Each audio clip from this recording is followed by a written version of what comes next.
hell?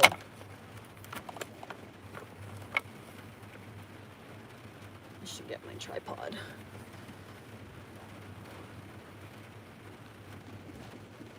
Girl.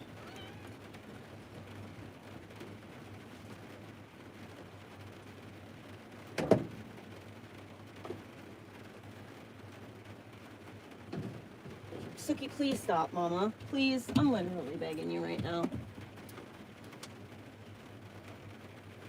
Okay.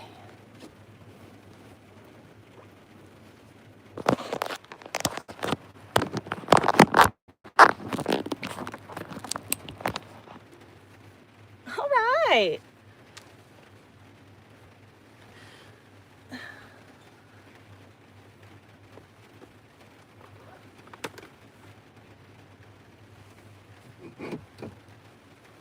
Where did my drink go?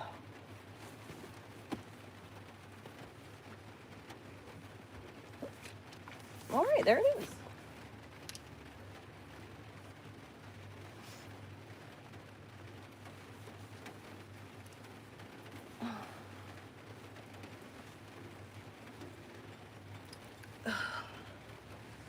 It's a little bit chilly.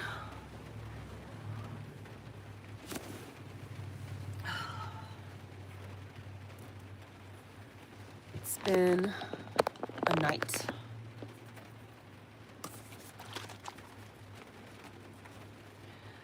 Finished working and I'm back home already, thank God.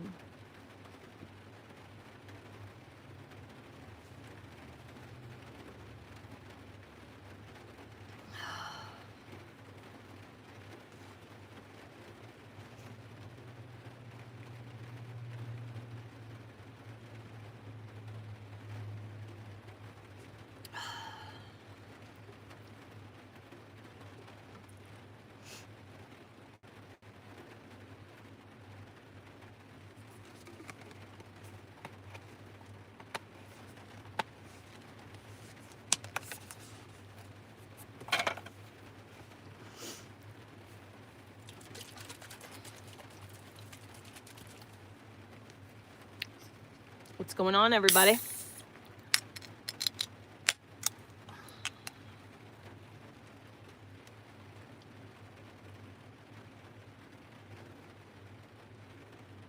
I'm so glad I picked this up on my way home. Hello, hello. How's it going, Riley? What's your day been like? Can you hear the rain?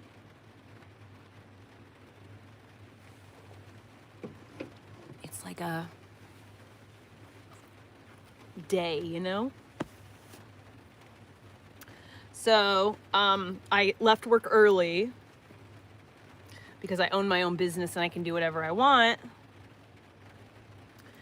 And what am I doing here?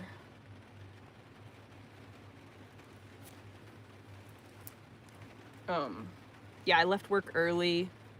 I was gonna not do any YouTubing today. Oh shit, hello, hello. I was not gonna do any YouTubing today because I had decided that, you know, I was just gonna do like I was just gonna work my ass off and just focus on that. But then the rain came and washed away my hopes for a productive situation. The smell in the room that I'm in right now is amber and sandalwood and clean laundry. Everything I have around me here smells like clean laundry.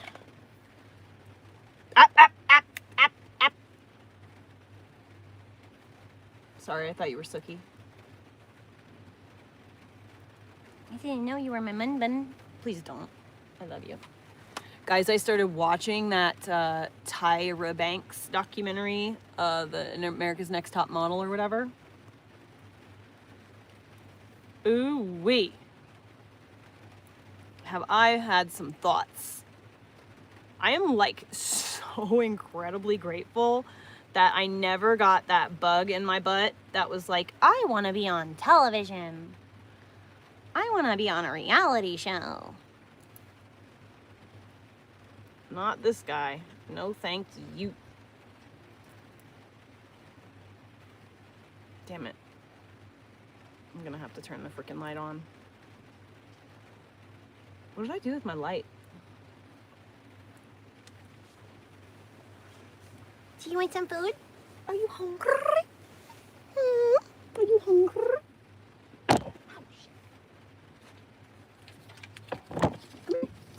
I was talking to your mom, not you.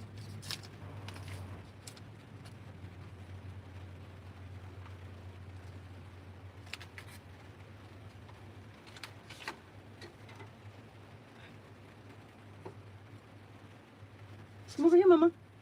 Come over here, Mama. There's like literally food right there. What did I get it for, my life? What?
Where's my glasses?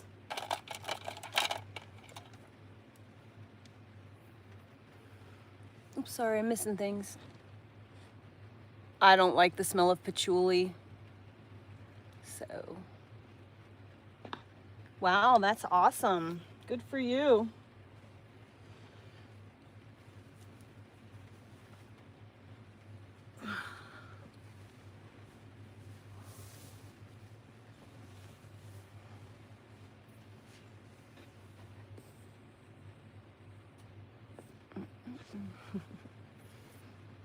Okay, can't watch any documentaries because copyright. So let's see what we got here.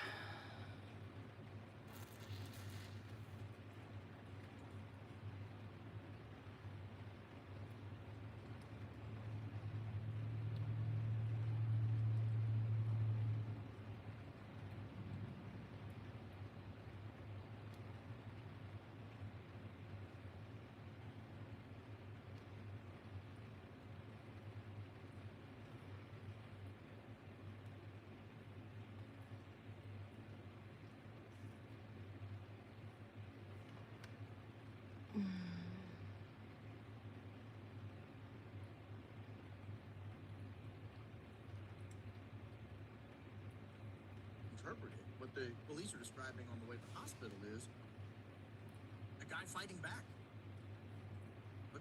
The tattoo on my chin, lines. lines. Here's what you uncovered, which I find fascinating. You got a hold of a police scanner of their recordings, what they were saying, and there was a cop car following Charlie Kirk's SUV as they were taking him to the hospital. And here's what the cop said.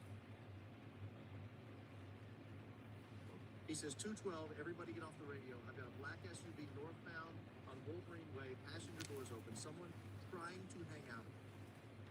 212, everybody get off the radio. I've got a black SUV northbound on Wolverine Way. Passenger door is open. Someone's trying to hang out of it. That broadcast right there was less than 4 minutes after the big Thank bang. you, So they had Slim. already gotten Charlie Appreciate Kirk that. from the scene of the incident into the SUV, and we're flying up the Can you do highway that to with like the someone live hanging out of streams? the- Like after, is it just the long form content in the videos section that does that? Or can you also do it for live streams that are like not active, like the ones that have already been posted? Oh, I don't have rich parents, dude. I live below the poverty line. Billy Strings is okay. I'm not a huge fan, like, of anybody, but I do enjoy some of his music. I don't really like the Grateful Dead. I just have a friend who sells Grateful Dead merchandise, and I was being a supportive friend. But yeah, I don't have rich parents. I don't have money. I don't have a trust fund. I have literally 30 cents in my account right now.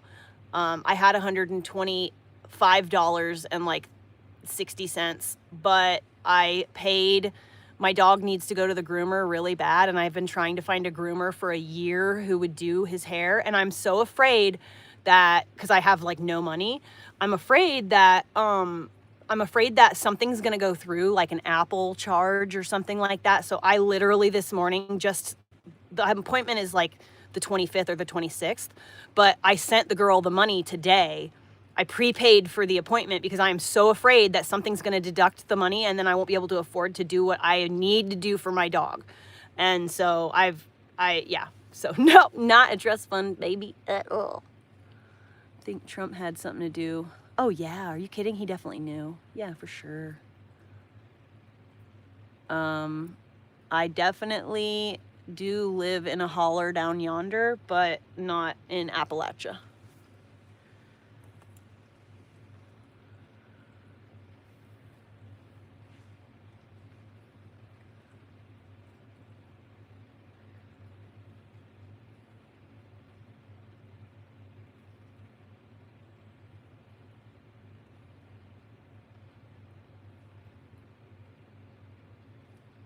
I'm just a regular lady who decided one day that she was fed up with the way society was headed, and I decided to sell everything I owned and purchase a van. I'm not in the van anymore. I'm now in a bus. I've upgraded because my kid is bigger and I got a dog or a cat. I got 2 cats, like it's no life in a van. So I bought the bus, but I just decided that the only way that you can actually be an effective activist in this world is just by checking out. Like, I'm not going to participate in that system. I'm not going to give it my attention, my money. I'm not going to hand over my child to it. I'm going to do, and like, you got to understand, like, this life that I live is not fucking easy. My aunt also is like nomadic. She likes to do, she owns her own business and she likes to travel. She's a barber. She cuts hair. So she owns a barber shop. She doesn't work there anymore, so she doesn't make money like she used to. But she even told me, like, today, she's like, I could never do that off-grid life that you do. It's too much work. She's like, at least I know I could survive in the zombie apocalypse, but I don't know why you are willingly, living that while you still have access. And I was like, well, I'm not technically off-grid anymore. I have electricity now. I just don't have running water, so I just have to fetch water and stuff. You could have found a groomer that would have donated their skills. No, I can't. No, unfortunately. I live out in the boonies, so finding somebody that's local to me is extremely difficult. I spent a lot of time begging for help from the internet, and instead of getting help, it got into that algorithm where people are just like, you're a terrible pet owner. I'm calling animal control on you because I'm asking for a groomer. Okay, sure, I guess. But anyway, so, I definitely did try and pool my community and utilize my social media platform to get my dog taken care of. He is big, and there's one groomer for the vast area that I'm in. So I had to ask her like 6 different times. Okay. And like, she's got back problems. She doesn't work on dogs this big, but I explained to her, just like, finally I convinced her by asking so much, and telling her, I'll pay you whatever, I'll figure it out. I'll figure the money out. Just please. I'm going to cry thinking about it. But like, I just really want his hair cut down so that he can be taken care of better. And it's not possible for me to do it. I can't cut him. And so I don't know why I'm getting so emotional about it, but I'm so grateful that she finally said yes. And I told her, I was like, I will be there. I will lift him up. I'll put him on the table. I'll bathe him myself. Like, I used to work at a groomer, so I understand like what needs to be done, the process. You know, you cut first, then bathe, then dry, whatever. So like I was like, I will literally do all the heavy lifting. I will be your personal assistant the entire time. Just please cut my dog down for me, please. And so she finally said yes, and I had to send her the money today because I was so terrified. I was like so afraid that like Apple or like, you know, Linktree or something stupid that I'm not anticipating is gonna like, you know, hit the account. Some dumb subscription or something is gonna hit my account and take away $5, which would have taken, you know, made it impossible, you know, would have made it so I couldn't send her the whole amount. So I sent her the amount today.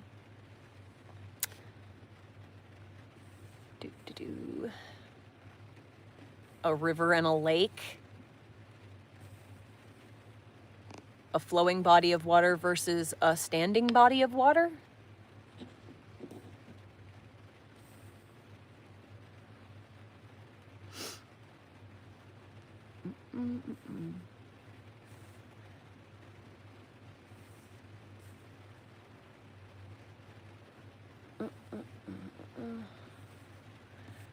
Weird.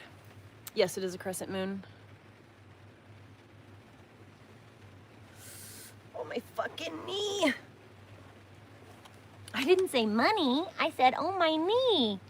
My cat thought I said her name. Her name is Money. Money Bunny. Cool.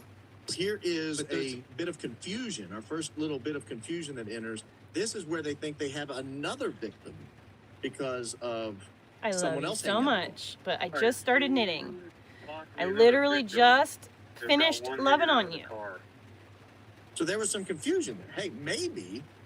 So no one ever reported this. You found this, but amazing investigative work you're doing. Really, honestly, swear this is amazing, and so now we have two cops saying that there's two different cop reports. I don't know if it's two different cops, but it's two different reports from cops saying that there appears to be a second victim because it looks like a victim is hanging not out much of is the going car. on. And why would he Just, say that it looks like a victim unless it looked like somebody who was somehow gross. shot or injured? No one cares about that. So what do you make of these? The fact that you're saying that makes me think that you're actually like a 12-year-old and you're a virgin. So, weird. My first time in your live. The other lives while scrolling were mostly unpleasant. Well, mine can be unpleasant too. Just depends on who you are. As you can see, there are plenty of people complaining about it now. So, I'm not a performative person. I'm not going to put a show on for you. I'm just going to do whatever it was I was already going to be doing with or without the camera. And so I feel like it's a good opportunity for people to get a window into other people's lives so they can just see how other people live. You don't necessarily have to grow up and copy the way your parents behaved or like behave the way people treated you growing up. You could actually just like watch other people exist in life and adopt little things from that, you know, like maybe I wrote books. Maybe I'll inspire someone to like use their ADHD fury to write a book. Maybe I will inspire someone to like, oh, if she could live stream and get money from this and she's just sitting there knitting in her bathrobe, I'm a such and such and I can do XYZ. That's something that's cool. That's a hobby that is interesting. I could really do this. And that's what my life is. Like my purpose in this world is to convince other people that they are fucking capable of doing literally anything they ever wanted and to not be embarrassed or shy because you're fearful of being embarrassed. Just let it all hang out. Lean into the cringe. Don't give a fuck what anybody thinks about you. Do whatever you want. Life is awesome. Yeah, those are way more. Listen, okay. The last 2 weeks, my live stream has had like 40 or so people in it at any given time, up to 100, sometimes maybe as close to 200. But 2 years ago, I used to have 1,000 people in my live stream, 600 people in my live stream. I woke up on August 1st of 2024 and my shit just did a nosedive. I was like shadow banned essentially for a year because I was talking openly about what Israel's doing. And exposing stuff like that. But anyways, I was telling the youth too goddamn much, so they wanted to shut me up. But what something that I have and will never do is I will never take my analytics or whatever and be like, oh, this video performed really well, let me do more of that. Or, oh man, I have an idea that would definitely go viral, let me like perform this thing so that I can get all the views. Like, I post videos, I don't check the views. I never check the views. The only time it makes a difference to me is if like it does have a little traction, and then like I'm gonna try to reply to comments, you know. But I don't care. I don't care about going viral. I don't want to be famous. I have zero desire to have millions of people eyeballs on me. I don't want to have to get a manager. I don't want to have a public relations person. I don't want to have a content manager. I don't want to have to make content based on someone else's schedule. I don't want to promote products that I don't like or don't care about or are useless or just consumerist bullshit. I only will tell you about stuff that I genuinely like and think is cool, because I already like it. I already use it. Why not tell people about it? Because it's awesome and I could possibly make a couple bucks. You know, that's the only reason that I would ever or have ever posted any kind of content like that. Although I will like give myself a little bit of like more I'll give you a little bit more transparency. Sorry, mommy. I have posted videos in the past of things that I had never tried before. Companies have sent me samples, but I say that in the video, like, I was sent this, I'm trying it out for the first time, here's what that looks like. So yep, Birdman, I own my own land. I own 8 acres outright. I don't owe a single, I don't make payments on it. I own my home. I don't make payments on it. I own my truck. I don't make payments on it. So sure, yeah.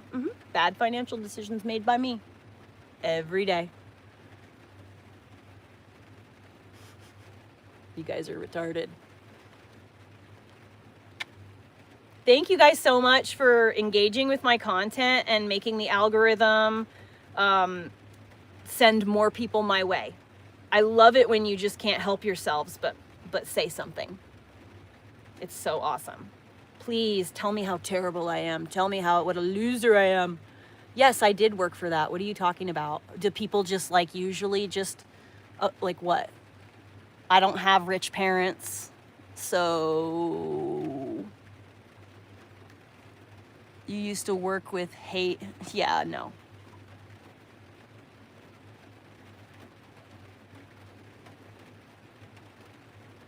That's a new one. I've never seen that one before. That's good. I'm gonna use that one later. It's funny because I actually grew up with a girl named Amanda Hunt, Hunt, and she had an uncle named Mike. Like, how dare you do that to your child? How dare you name your child Mike Hunt?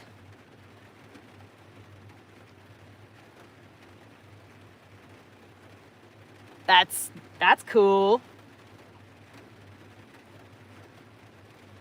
The unfortunate thing is, though, when you play around with those asylums and stuff, like, you should watch this woman called That Surprise Witness here on YouTube. She's been exposing the conservatorships that Hollywood uses to control famous people when they, like, don't want to do what they're told. I see, like, Britney Spears, Prince, Michael Jackson, Cher's son, the black lady that was on Star Trek, the original Star Trek. I can't remember her name. She was an elderly lady. But these people in power manage... Oh, Wendy Williams was in a conservatorship, or is in a conservatorship, that is run by Wells Fargo. Wells Fargo put Wendy Williams in a conservatorship because she was trying to take her money out of Wells Fargo. So, there's that.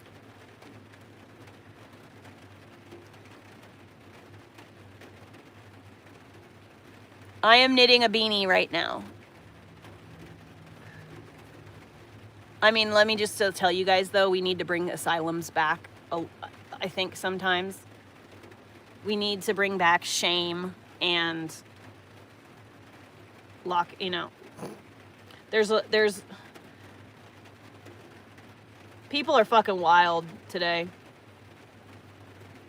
So sometimes I think we should bring back asylums, but you know, I don't, in every situation like that, when there's institutional power, with that comes institutional bureaucratic, like systematic treatment, meaning like you are just a number, you're not actually a person, you're just another body, you know, going through the machinery. So I mean Trump's entire presidency has been like living in an asylum, to be quite honest. I almost liked Trump. Like, I didn't like him in the beginning. It was for literally 5 minutes, okay? 5 minutes last year. No, it was 2 years ago. It was right before Israel and Palestine started going at each other. Israel started mercilessly attacking Palestine and tricked Palestinians into attacking Israelis so that Israel could go in with such force. Right around when that whole thing happened with Israel, right before that happened, I was like, you know, maybe Trump would be an all right president. I wouldn't vote for him, but I might be like emotionally supportive of that situation. I swear to God, 2 days later, that thing with Israel happened, and then Trump was on camera saying like, oh, if Biden stops sending weapons to Israel, blah, blah, blah, blah. Like, he was in favor of Israel, and I was like, whoa. Thank God I saw that. Because I otherwise might have been bamboozled. I almost got bamboozled into thinking that any politician could be for the people.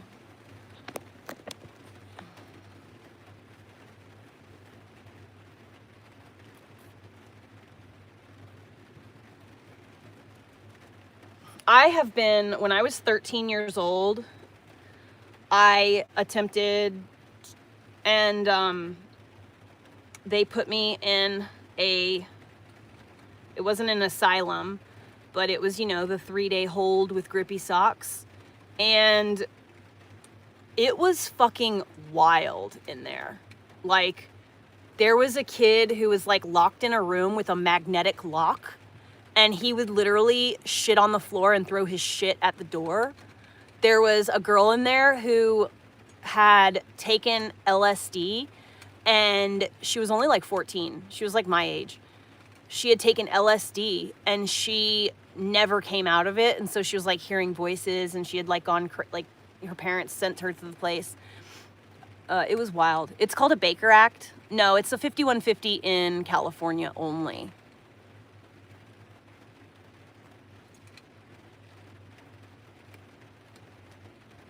Dabs, here's the thing. I am for the people, ultimately, at the end of the day. Politicians are not. If you are loyal to a politician, then you have been bamboozled. People, us everyday people, the left and the right, and I'm not talking about the politicians, I'm talking about the everyday average person, to hate someone or have any aggression towards them because they thought they were making the best choice is so ridiculous, and it's an indication of how bamboozled you actually are.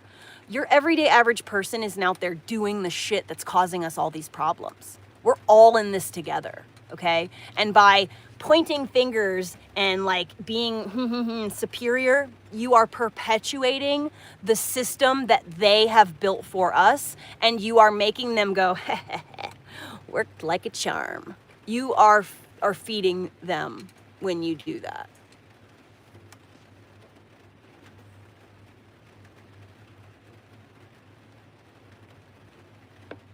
Oh my God, listen, you have no idea. In the 1800s, in the early, well, I mean, you watched the documentary, but in the, you know, in the 1800s, like okay, did that work? Is it better now? Let me know if it's better now. We're having a bad storm.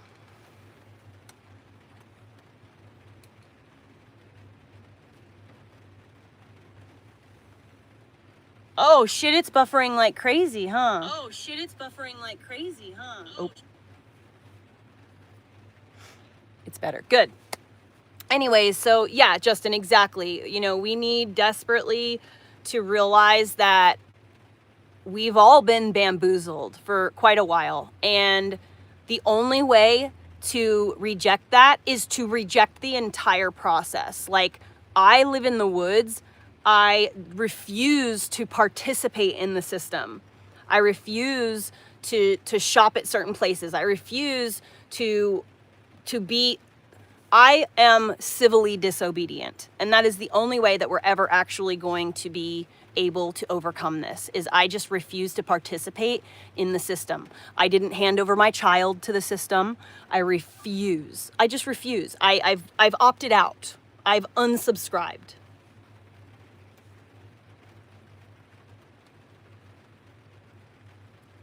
Oh no, Kaylee, I'm so sorry.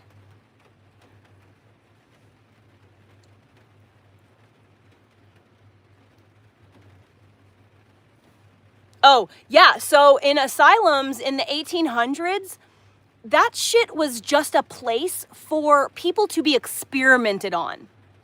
And it was a place for people to send people that were inconvenient. So like, you had a retard fucking kid born, put them in an asylum. They put kids like with Down syndrome in there, like that are totally capable of living a normal life. You know what I'm saying? They put women in there. That's weird. Okay, so the term hysterectomy comes from the hysteria, which was apparently a thing that women experienced and needed to be locked in asylums for. Fucking wild. It's like, it's called perimenopause and hot flashes, damn it. But yeah, so asylums were places for psychotic people, scientists, to work at so that they could experiment on others. Are you fucking serious? No, I definitely wouldn't be in one. Actually, you know what? Probably would, because I have so many people who, like you, just look at me and decide that they know everything about me, and they understand fundamentally my mental well-being. And so, yeah, I probably would be in an asylum, because I have a lot of hateful ass people who don't know their ass from their elbow telling other people who I am. But you've literally seen me for like, what, 2 seconds? How do you know that you've been in a relationship with someone that you could live with for 2 years and still not know that person? So explain to me how you understand. You know, it's just weird.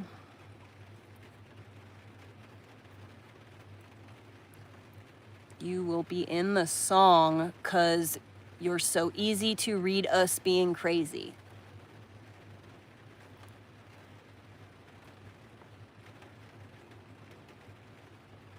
I love you too, Polo. Thank you for the happy poops. I don't know, when I was like, my ex-boyfriend punched me when I was 18 years old. The first and only person to ever punch me in the face. And I left him that day and never went back. My nose makes me look younger because when you have that like wider bridge part here, it's like the look of a teenager. Yes, I fucking do. Hey, you.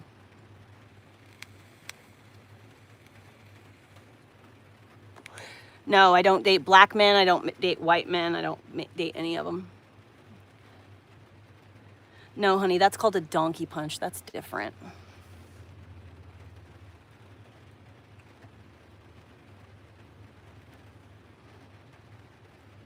Oh, I fucking love the trolls so goddamn much. Literally, you guys, I love you so much. Please keep telling me how terrible, ugly, stupid I am. I need it. Please just tell me.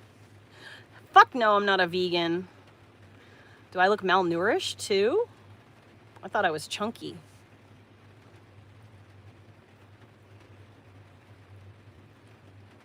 I mean, what would I do without the trolls, you know? If you guys weren't here, then I wouldn't make any money on YouTube. So I love you. I'm so fucking grateful. I look anorexic? Oh my God. Thank y'all.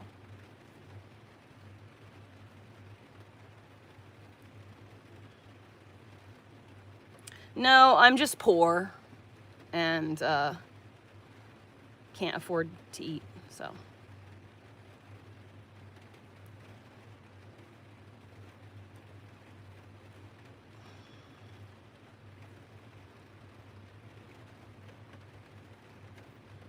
I would tell you the truth, but I don't feel like being one of those guys and blaming it on health problems.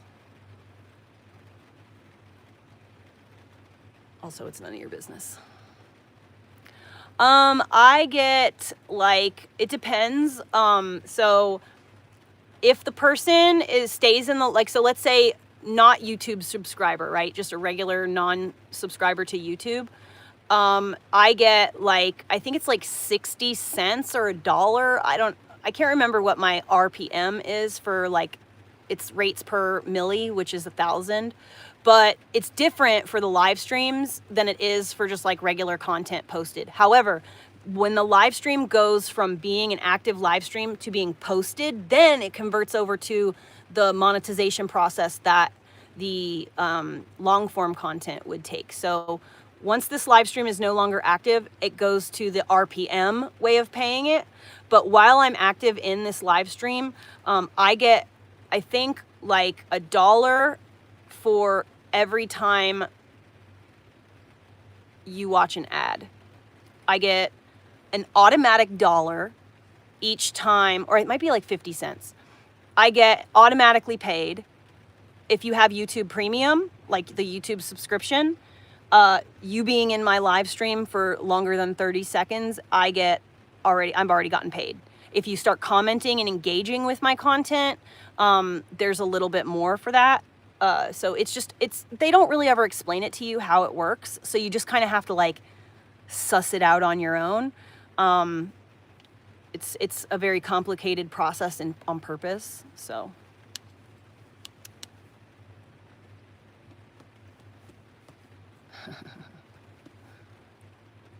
I'm a boy, duh.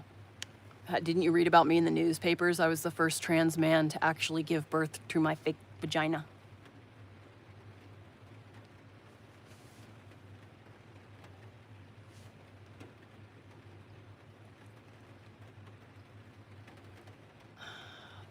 I think trans men are actually, well, trans women, I guess, men who became women are actually people with autogynephilia, which is a mental disorder that is a sexual deviancy.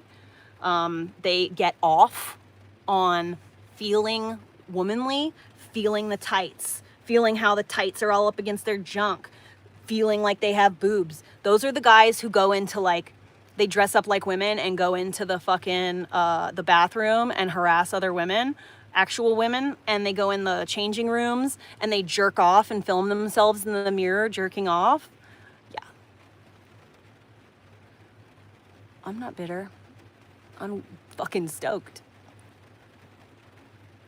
Yeah, so, but it's just I'm a small creator though, guys. Like, if you look, like my long form content, I get like 30 views per video, like nothing. My live streams do really well after the fact. Like I'll have, like I said, 100, maybe 200 people in here from time to time. But where the money actually comes from is the fact that these live streams, unlike TikTok, okay, and like Bigo and other live streaming apps, my live stream is now posted in perpetuity. You could go through my live streams and see what I've been doing literally for the past like 5 years. So because those videos are up in perpetuity, they are constantly earning a little bit of money. The more live streams that are posted, the more it accumulates, collectively. I do not make very much on social media, even with the numbers that I do here in the live streams and once they've been posted. I average like $100 maybe, depends. This month it's a little bit more because things were better. I think I made $121 for the month of January, which is basically like a day's work for me in real life. Less than a day's work for me. So no, I do not have a belly ring. Belly rings are like infections waiting to happen. Why would you get a piercing? I did get a belly button piercing when I was a teenager, but I took it out as soon as I had like my frontal lobe intact. Yeah, it's gross. You sweat. Your belly button is like dirty. Like it's like it gets sweaty and gross. They get infected. It's nasty. I don't want that shit. I think that honestly, what piercings someone has tells you a lot about them, to be quite honest. The whole like crazy bitches have septum piercings is fucking accurate, okay? It's accurate as shit. What are you doing? Hey, Suki! Ah! Is that money? Money. Ah! Oh my god, she's trying to nest. I need to make her like a nesting box. Money. No. Let me just go get her like a drawer that she can sit in right here.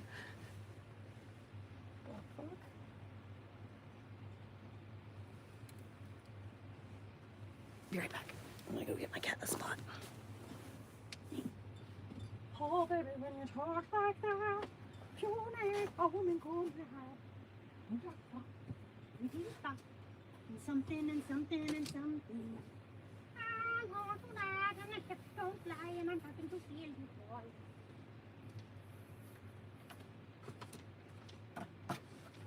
Money. Come here, Mama. Come here, Mama. Come here. Hello. Money. Muns, look. Hello. I know how to get your ass. What a surprise.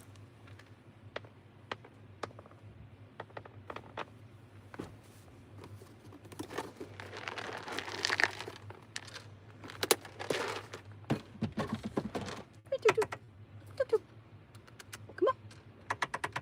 Come on. Good girl. Gotta feed treats to the other cat too. Can't do for one and not do for the other. You got a bed for you? Is it a bed for you?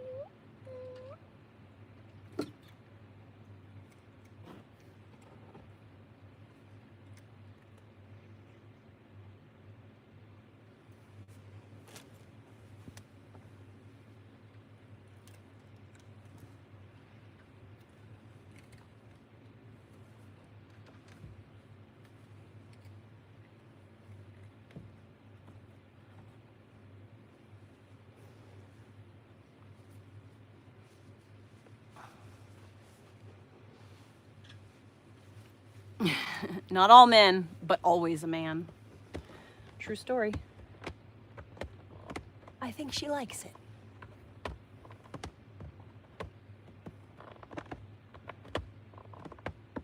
She's making biscuits. She's making biscuits. Suki, no.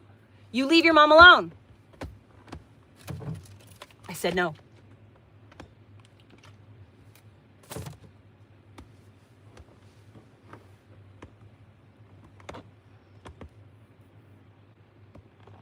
Oh my God, Sissy, thank you.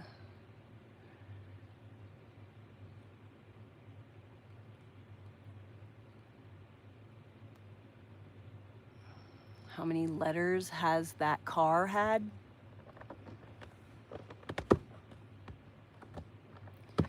Sissy, today is relaxing and good. I worked this morning and then it started raining, so I was like, you know what? I'm gonna go home because I own my own fucking business and I can do whatever I want. And so I didn't feel like working. So I came home and I decided that I'm gonna sit in here in the rainy sounds, ambiance. I said no. Leave her alone. I said no. Leave her alone. So yeah, that's what I'm doing. She's had one litter.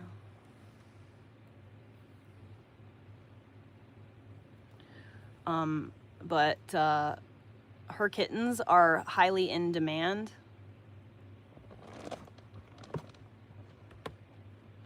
Because she is such a fucking awesome cat. Her reputation precedes her in my little town. So I have people constantly calling me, asking me, when are you gonna have kittens? I want to get a kitten. But I'm not like a fucking cat person. Like, I'm not a litter haver person. I want her fixed. It's just extremely fucking expensive. I have 2 females that need to be fixed at the same time, and I can't come up with the fucking $800 at one lump, you know? It's hard when you have like bills to pay and a child. My child comes first, you know? So what his needs are precede anything else. So the good part is that when there are kittens, if she goes to term, if that's a thing, if I don't find a way to get her spayed like in the next like couple of weeks, like an emergency, and I can afford it, whatever, then if we have a loaf of litters, if we have a litter, her kittens literally will be gone in a second. I don't live in a vehicle that drives around. I live on a piece of land in my area, so. Okay, yeah, sure. Okay, in your area maybe, but I live in a fucking rural area that's like 60 miles away from the nearest town. So for me, in my area of rural Oregon, the places that do that kind of free service are in Eugene. And unfortunately, Eugene, they won't even take cats at the animal rescue places. They're full. They have they can't. They're so overwhelmed. So those places that normally give you vouchers will not give me a voucher. Plus, the vouchers that they give are for $50, but the cost to get her spayed at the only place where I could go, which is within 100 miles of me, it costs $425 per cat, which pisses me the fuck off because it was $50 to get a cat spayed when I was younger. It's ridiculous. But this is the life that this is the world we're in. That's exactly what I'm talking about. The vouchers come from rescue places. There's a place that's called, I think it's called Spay, S-P-A-Y. It's like the something, it's an abbreviation. There's a place that's called, it might be Stray. Anyways, there's an abbreviation. That's in Southern Oregon though. That's like 300 miles away. The only places that I can go to are like the Humane Society, and there's one rescue in within like 100 miles of me, and they only offer $50 vouchers. That doesn't cover much, so. Oh look, a Jewish person saying something messed up. What a surprise.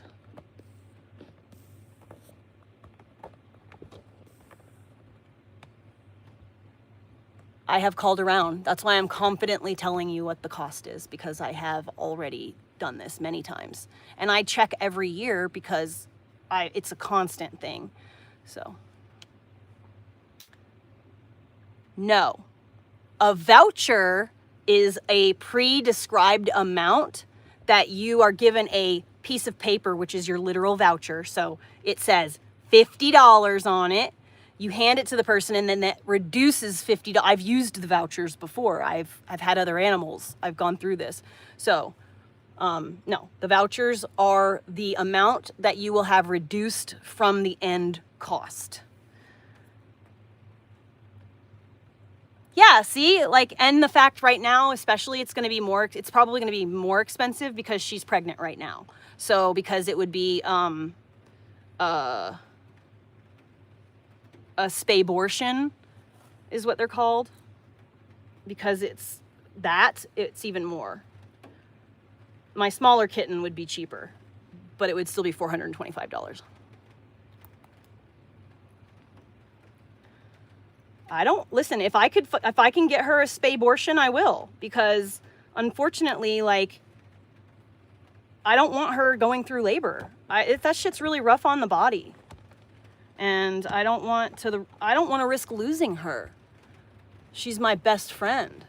And so I would rather not have to go through. Sukita! What did I tell you? Leave her alone. You're so mean. That kitten is a pain. That's her daughter from the last litter. I love my cat. She's my best fucking friend, and I choose her over kittens. I'm sorry. That's just the way of it. And so if I can get her the spay abortion, I will. If I can't get her the spay abortion, I think it might be too late now. But typically, if I discover that she's pregnant, or like any of my cats, this is throughout history, if you can catch it very fucking early, like a couple of days, no more than like a week, and you give them, if like they're due for dewormer, it will cause spontaneous abortion, which is not ideal, you know, but it's like better than the alternative. I haven't done that with her, but I've done it in the past. My grandfather, who was a veterinarian, told me about that.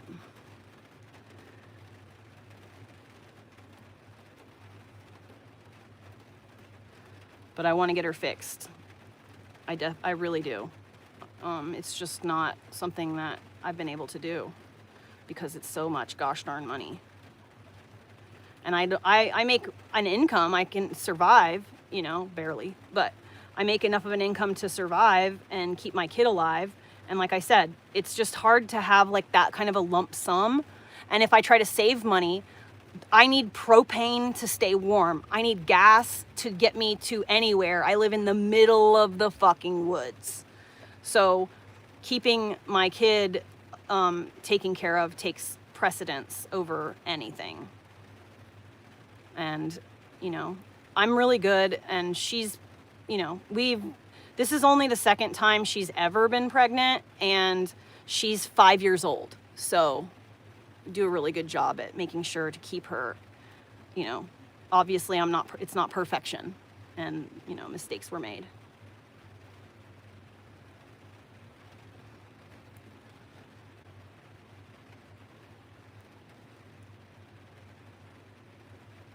My son is 11. Yes, I do homeschool.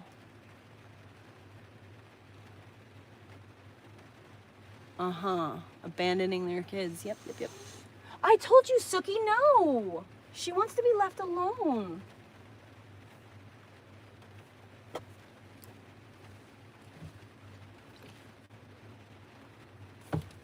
Leave her alone.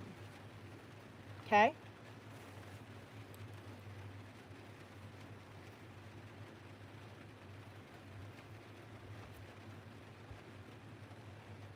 So listen, this is what my goal is, okay? I wrote 2 books, and eventually my books are gonna sell like crazy, and I'm going to be completely out of poverty because these books are so fucking good.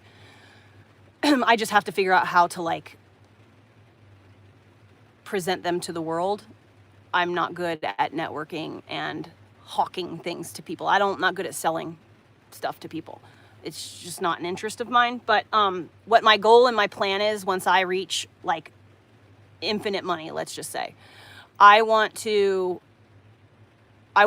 pay for a scholarship for a veterinarian. I want to build a scholarship for veterinarian students, a full scholarship with a clause. That clause being that if they want this scholarship, it's a full ride all through veterinarian school. They have to agree for a certain amount of time, like after they graduate, to maybe 3 years, enough to gain good experience for them in the future.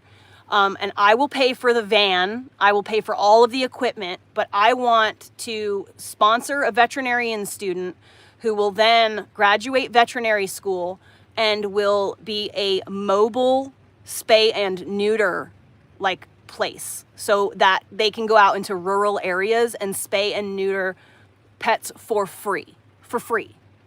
And I, being the wealthy benefactor, I will fund the whole fucking thing.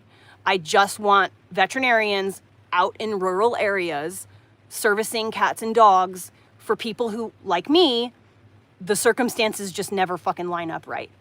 And they're out in the boonies. So that's what I want.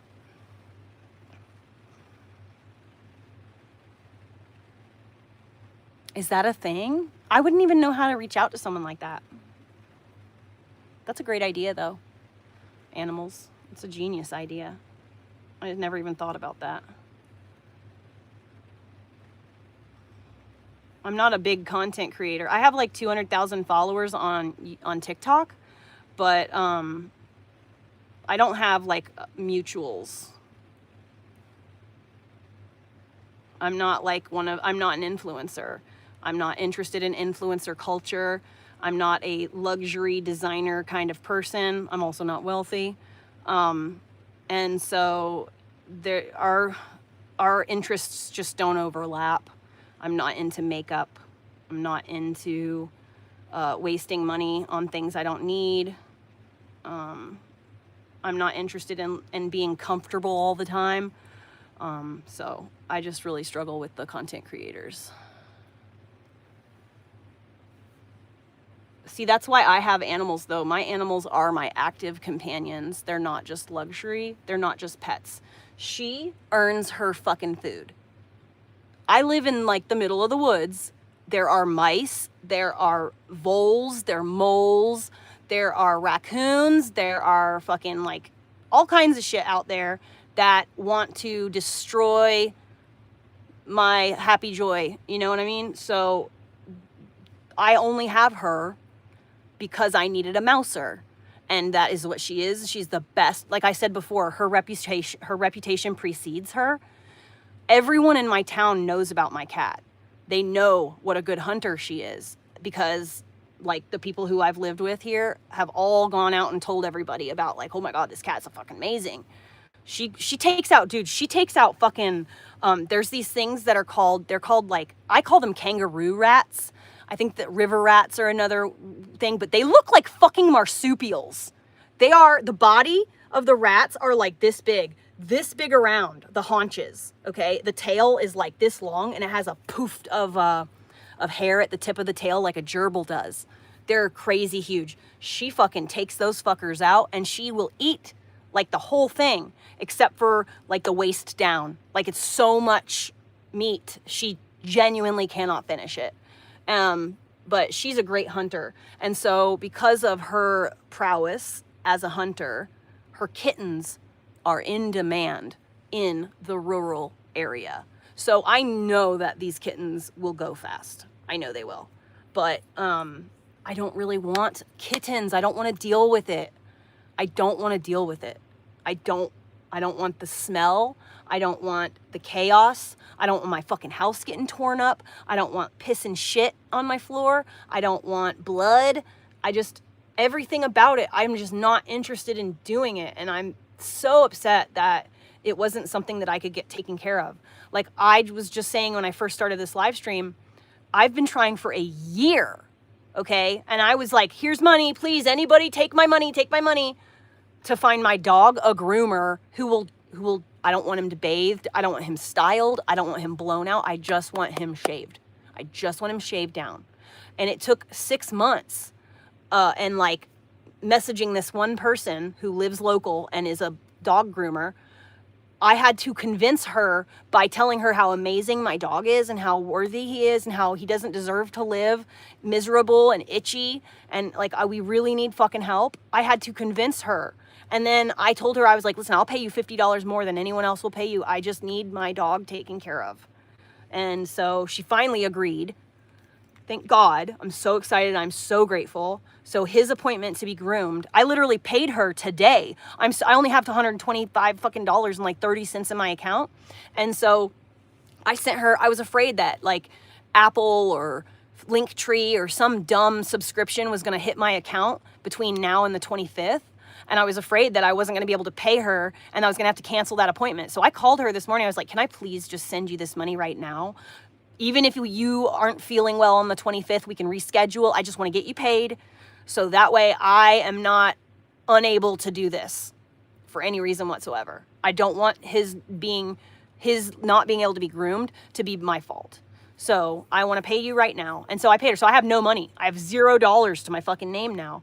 I'm happy. I'm not going to go anywhere. I'm just going to sit at home. I'm doing nothing. Hopefully I don't have a need for anything.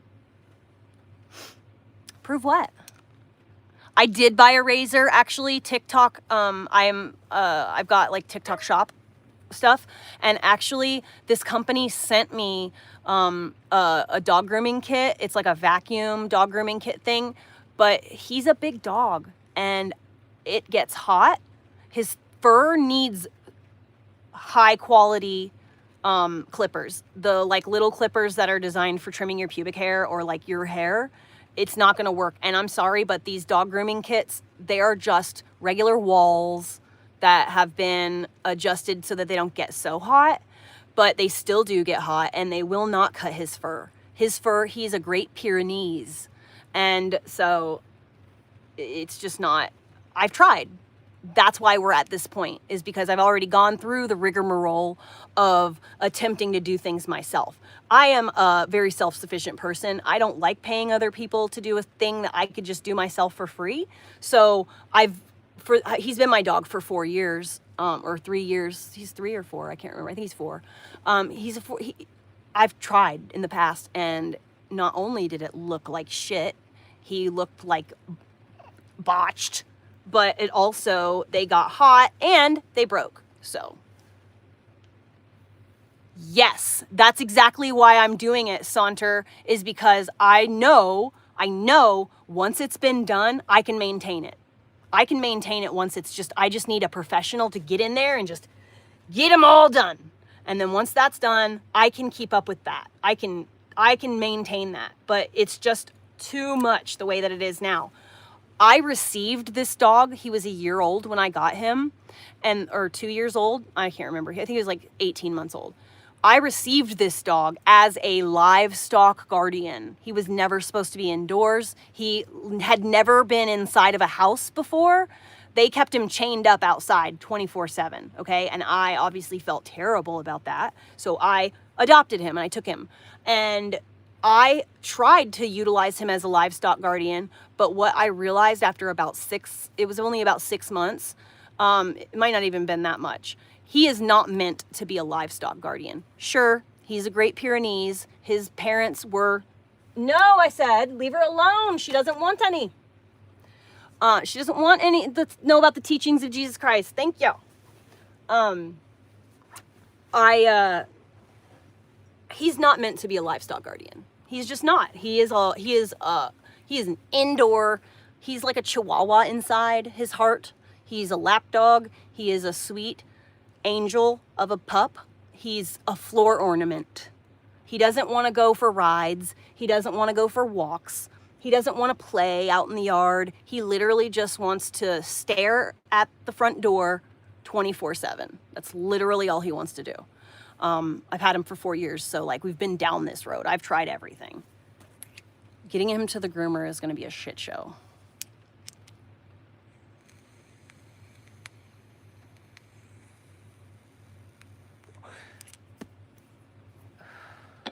I am in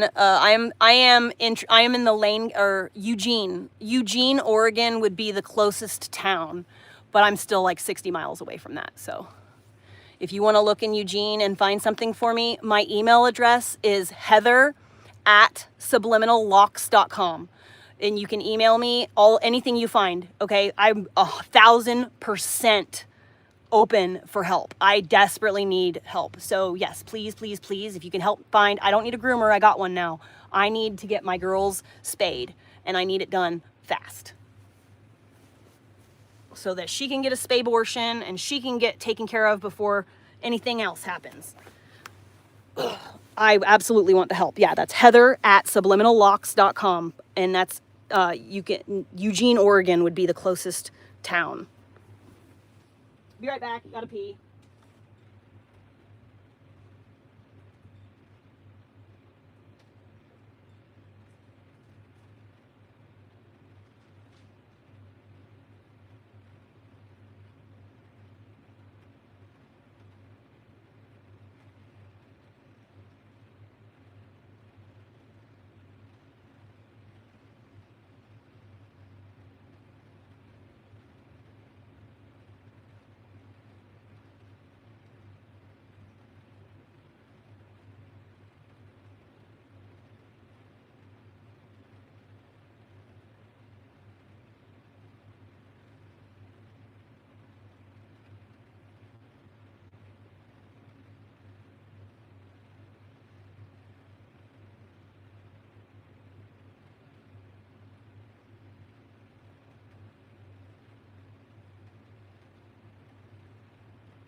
It's raining outside, but I'll show you a little bit of the land. I don't live on my land. I have 8 acres in another part of Oregon. I had to leave my land because internet stalkers found out what my address was, and they started sending strange men to my property to try to murder me. So I had to leave. Like, all of a sudden one day, I just like had to pack up everything and move away. I abandoned my bus at the time. I left my bus on my property and I moved into a tent in someone's yard for like 6 months before I could afford to go back to my property and get my bus. So, I mean, you're welcome to look at the Reddit for yourself. So, there's the mountains.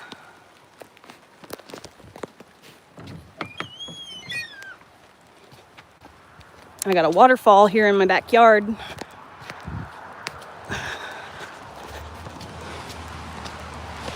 The waterfall is not pumping too hard right now. There's the waterfall. It only comes around in the winter time.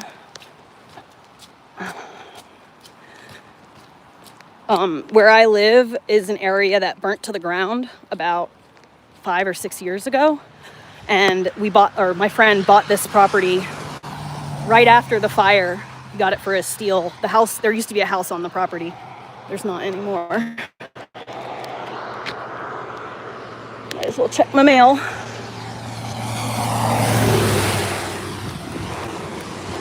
So, here's the river. Beautiful. Look at that gorgeous scenery. No mail. Please don't run me over.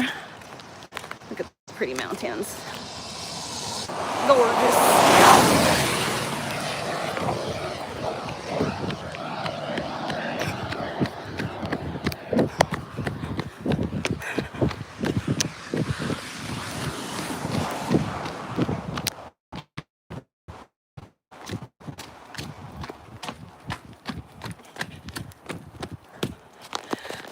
It's my bus.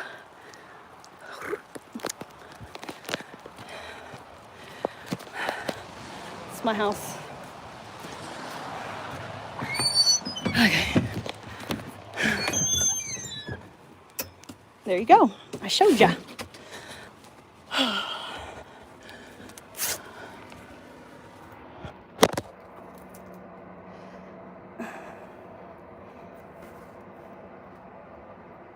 I think my bus is actually a Thomas built. It's not Bluebird.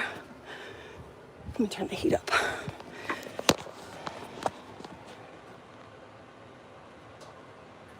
Just a little bit. Good.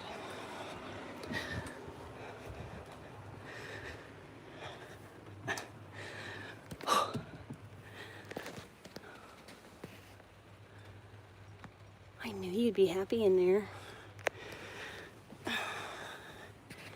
It's crazy how I just completely understand my cat and like what she's like.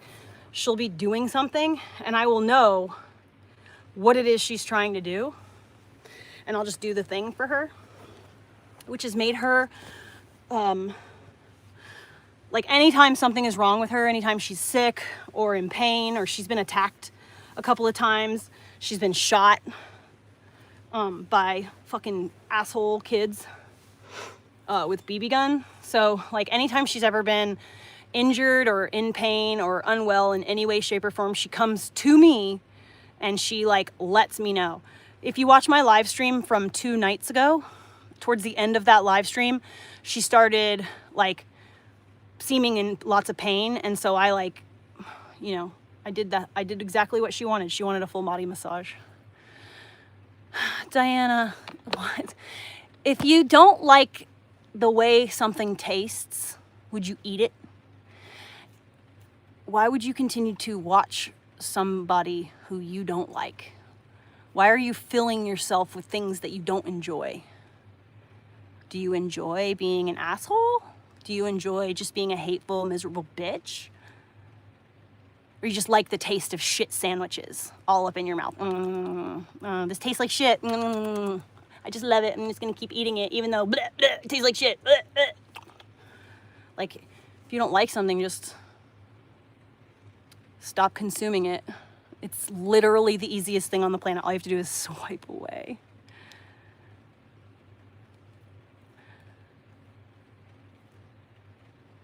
Okay, thank you. Yeah, that's cool. Now, remember I told you though, there are programs, but they are overwhelmed and they send very low vouchers. So if you find something that will actually work, I would be surprised. But I'm gonna check.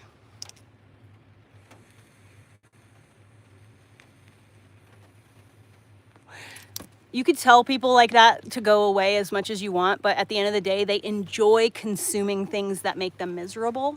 And, you know, this is what people are so miserable in this world today because they constantly feed themselves things that they don't enjoy. And they don't set themselves up for success. I set myself up for success. I block people who I don't like so that I never have to, their content never pops up for me again, you know? But, all right, you dumb cunt. Fuck off.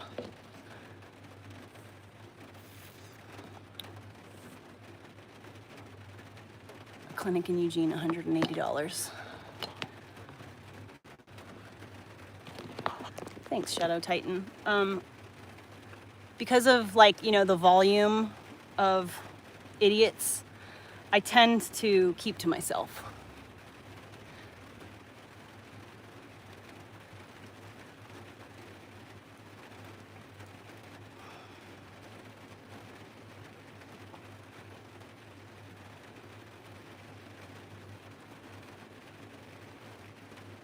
The rain sounds lovely.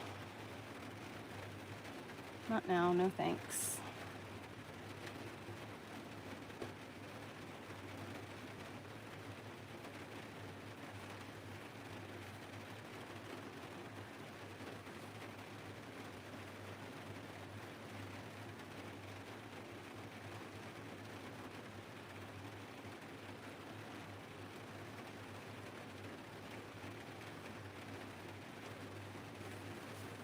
Now it's immediately hot in here.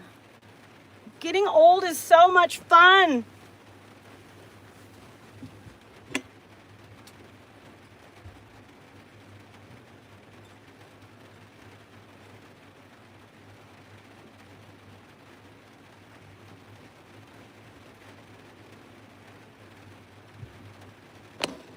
Ow.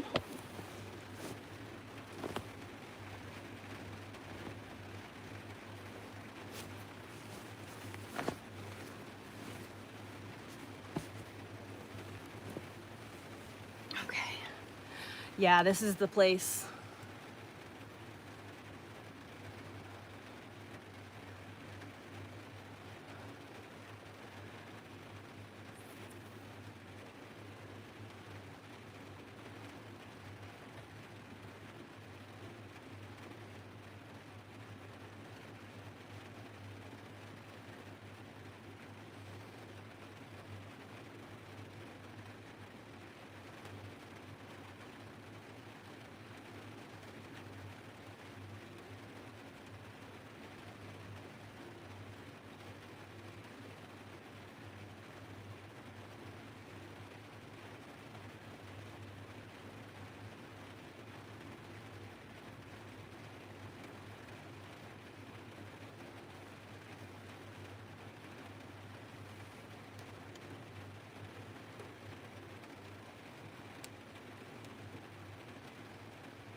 One of the things that, so this is what I went through when I had my dog. I was trying to get my dog. It took a while to get my dog neutered. One of the things that I kept running into is that nobody would neuter him because he weighed more than like 70 pounds. This one says they don't do dogs over 60 pounds. That's very frustrating. Like, big dogs need fixing too. Okay, we've moved to a tiered fee schedule based on residency. So the fees will differ for those living within the Eugene city limits compared to those living outside of the city or other areas. So I have to pay more because I live outside the city limits. This is like one of the things that I've been dealing with. Additional discounts will be available for pet owners who live in the Eugene city limits and are low income. So let's check out their surgery and prices page.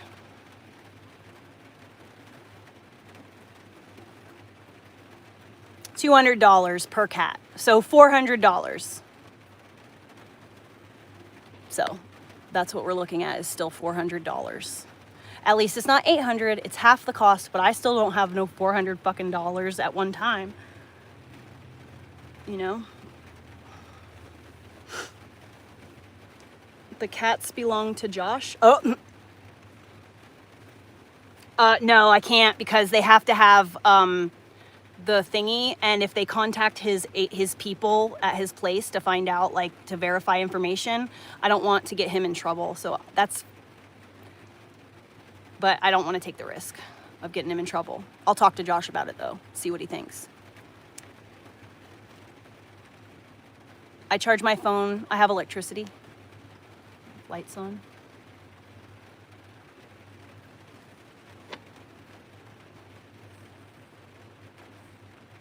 Zara, the only thing that's gross is your personality. I could take a bath, but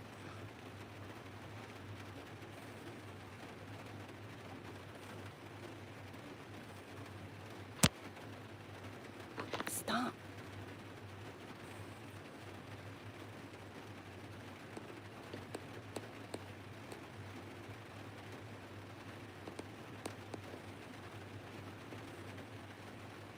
I do love chopping firewood.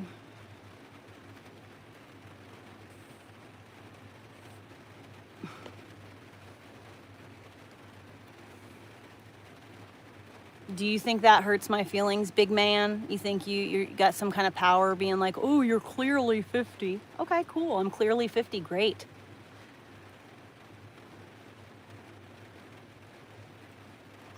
I mean, we're supposed to age. It's not natural to look like a fucking, like, inflatable head. No, I'm not 50. That guy was just being a dick and just throwing out, like, the biggest number that he could without being absolutely ridiculous. It was just to make it sound more feasible. No, I'm 42.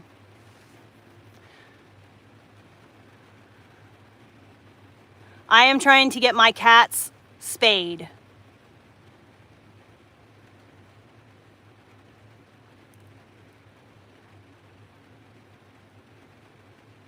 And for people that live outside of the city limits, it's $200 per cat.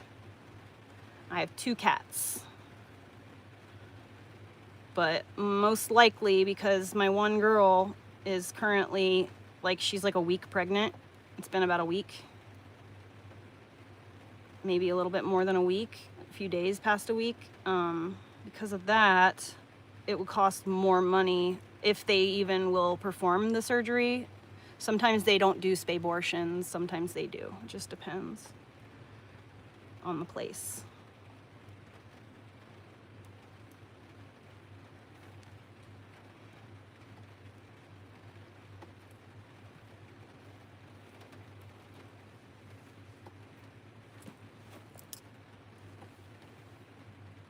Are you chewing on your feet? Orly. Orly. Dog. Ooh.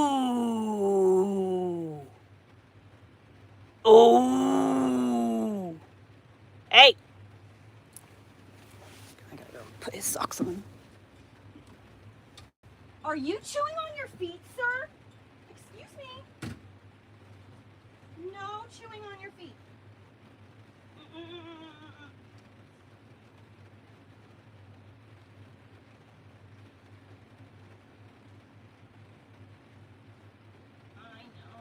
know. It's the worst. I know. But if you didn't chew on your feet, then I wouldn't have to do this.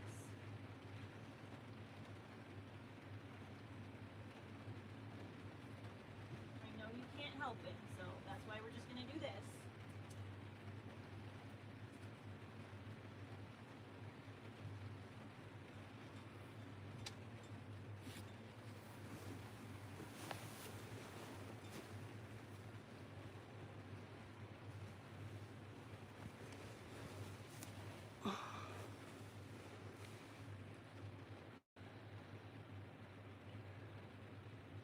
I don't even know who Bad Bunny is.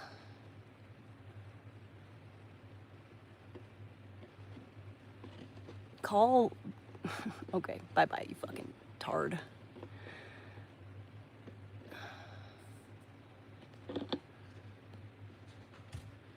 Man, it must suck to be such a fucking loser that you just talk terribly to people on social media.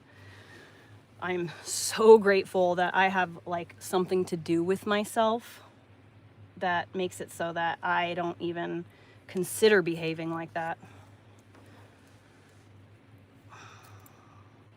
You make your mothers proud.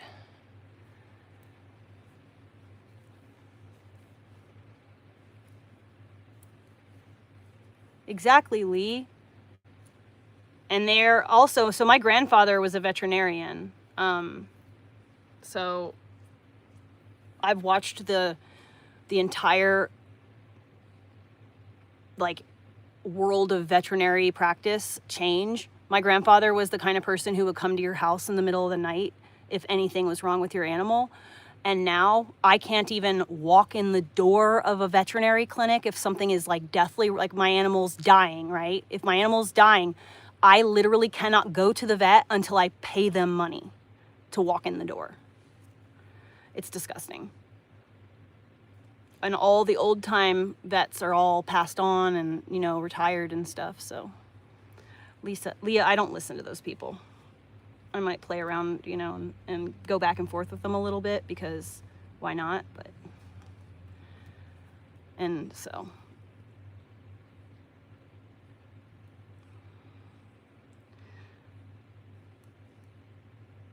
But I appreciate the trolls. The trolls are single-handedly funding my entire YouTube right now. So, troll away. I'm the right one. I wrote a book about how to not give a fuck what people say about you or try to do to you.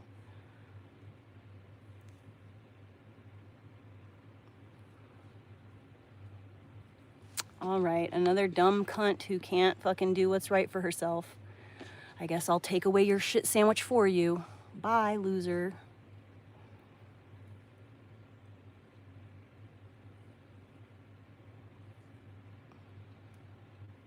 I'll never understand why people who like sit and say like, I don't like this. This is something that I don't enjoy. And then they sit and consume it for hours. No, veterinary school is not cheap. That's why when I am financially free, I'm going to fund a scholarship for veterinary students. When my grandfather died, that's what my grandmother used like a lot of our inheritance to do.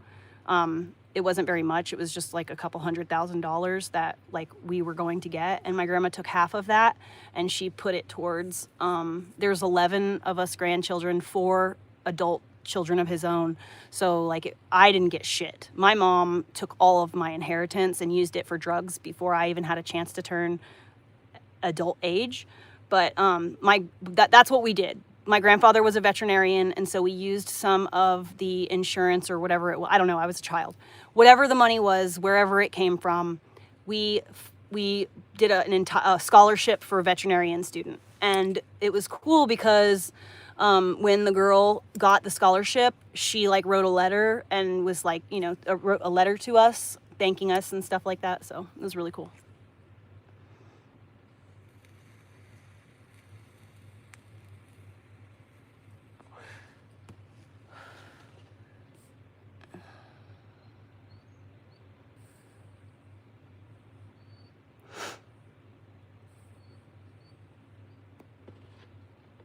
Okay, sure.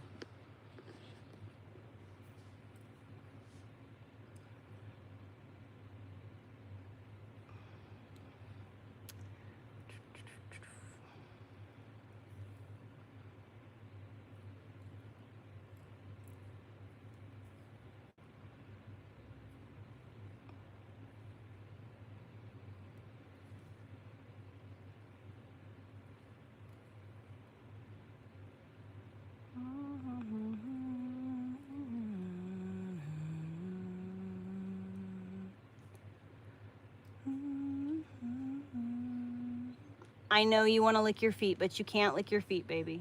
I'm sorry. It's not good. You're going to hurt yourself. Just a couple more days, and then we're going to get those paws shaved, and everything's going to be good. You just got 3 more days. And then you will get your paws fixed. It's funny, that fucking Huckleberry. We should call the Eugene ASPCA. What are you going to tell them? Oh, she can't afford to get her cat spayed or neutered, and her cat got pregnant. Okay. I have so many online trolls that there have been like hundreds of CPS calls on me, hundreds of calls to the animal whatever control people, because there's a group of women who have like literally no life and have been like gang stalking me on the internet for like going on 5 years now, maybe 6 years. And yeah, the police no longer, I live in a rural town where like we all know each other. So the 2 local police that are for my area, they literally know me personally, and they know that I am dealing with online stalking. They've dealt with her themselves because she's called the police on me, saying that I'm stalking her, as if I never go look. I only talk about what she does directly to me. I don't even talk about her otherwise. But they were able to prove that was a lie. They came here, and the police no longer respond to calls made about me. CPS will not come if you call them. They will not come here anymore because they know. They've been here so many times. They've wasted their money and the time that they could be actually helping other children who are in actual need. This woman and this group of women that she has, her little minions or whatever, they have, any government agency that they could try to use as a weapon against me, they have tried to use as a weapon against me. And so like it's happened so much over the years that those places know me personally now, and they know that it's bullshit. So they literally don't even respond to that shit anymore. Nope. So actually, no, my dog has, he has an issue with the moisture. His skin, he's only bothered in his ears and his paws. And yes, he does have food allergies. I cannot give him any chicken. I cannot give him any eggs. I can't give him any grains, any corn. He can't have corn. He can't have anything like that. So I buy like the most expensive fucking pure dog food that I can get. I only give him like whole jerky treats, or like I give him like venison lung treats, stuff like that. He gets like the best of the, he eats better than I do. And I give him that because he does have food allergies. But right now, what he's going through is it's winter. It's just a wet season. And his paws are bothering him because he steps outside in the wet. And then if I don't like dry his feet off really well every single time he goes outside, it's an issue. And right now, like we're going to the groomer on the 25th, his hair is long in his little paws.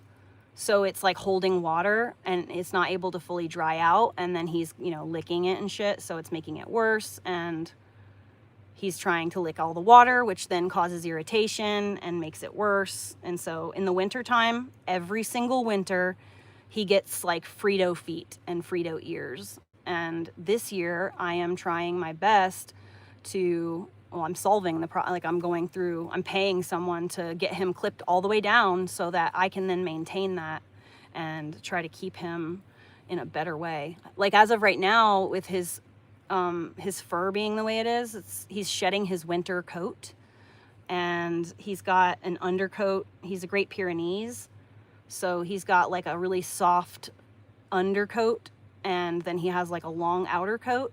His winter hair is starting to shed, and so it's causing like a layer of matting directly next to his skin, which I cannot get it because it's just it's overwhelming. It's just too much. I don't want to hurt him by brushing him for like hours at a time, and I just don't want to cause him any more pain. So I want to get him all clipped down, and then once he's all clipped down, if I just keep up with that, I can maintain that. But I cannot get him all clipped down. I don't have a place to secure him. I don't have I'd be trying to do it outside. It's a whole thing. So I would rather get someone to do a hard reset, and then from that point on, I'll be able to keep up with it and keep him clipped, and hopefully his issue will go away faster once he's clipped down.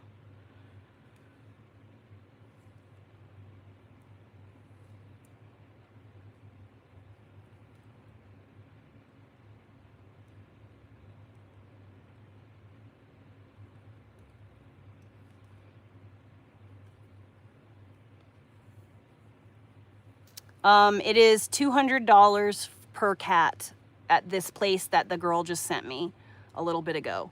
The veterinarian, now that's if I can get an appointment with them. I have tried before, and I was told that they are overwhelmed and they are not taking any new appointments. About maybe, I think I tried as recently as like September, I think was the last time that I tried to get it done. Previously, she was on a list to be spayed for a year, and it never happened. I ended up having to move out of the area. But there's these places that will offer you vouchers. The vouchers do not cover the entire cost. It's only for about $50 or so, like that. Yeah, so that's where I'm at right now, is the website for the Lane County Spay and Neuter Clinic. That's the website. It's $180 if you live in Eugene city limits. I do not live anywhere near the Eugene city limits, so I have to pay the standard fee. See, I'll show you, hold on. So, low income, Eugene city limits, $120. Eugene residents, non-low income, $180, but everyone else, $200.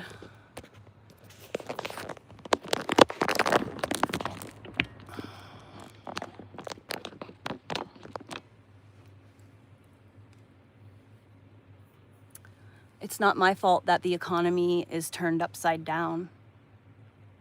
It's not my fault that groceries are 3 times, 4 times the cost as they were like 2 years ago. It's not my fault that gas is more expensive. It's not my fault that everything is more expensive and you get less for your money. That's not my fault. The world around me has just gone to shit.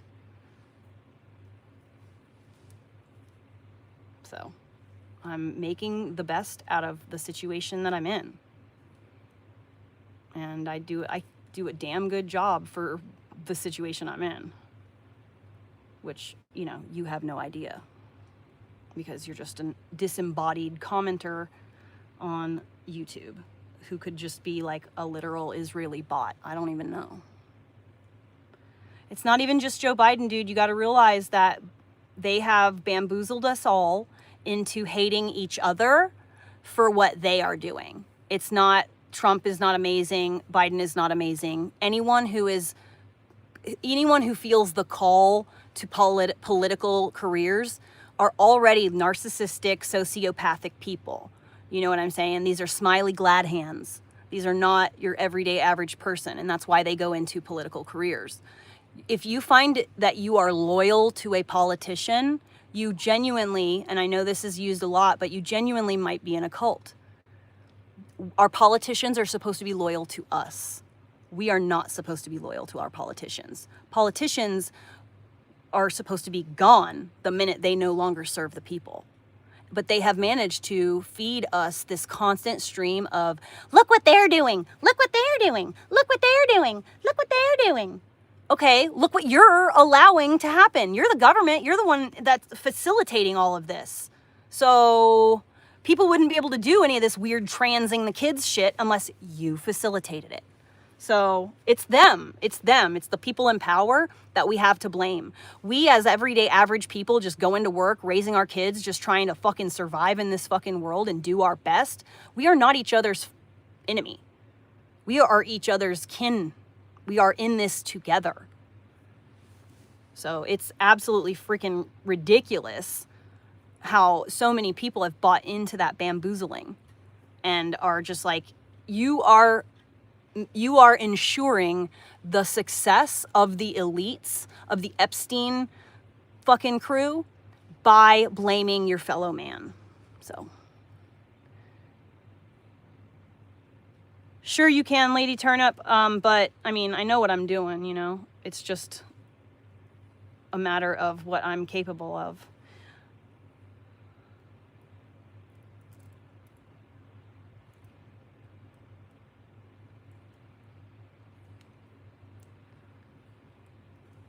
I used to work at a dog grooming place. I was a bather, so I didn't groom the dogs, but I did go to barber school. Like, I understand how to use clippers, but my dog has such insanely thick fur, and he's got these multiple layers. He's got a tiny little section of, like, at the closest to the skin, the hair is only like this long.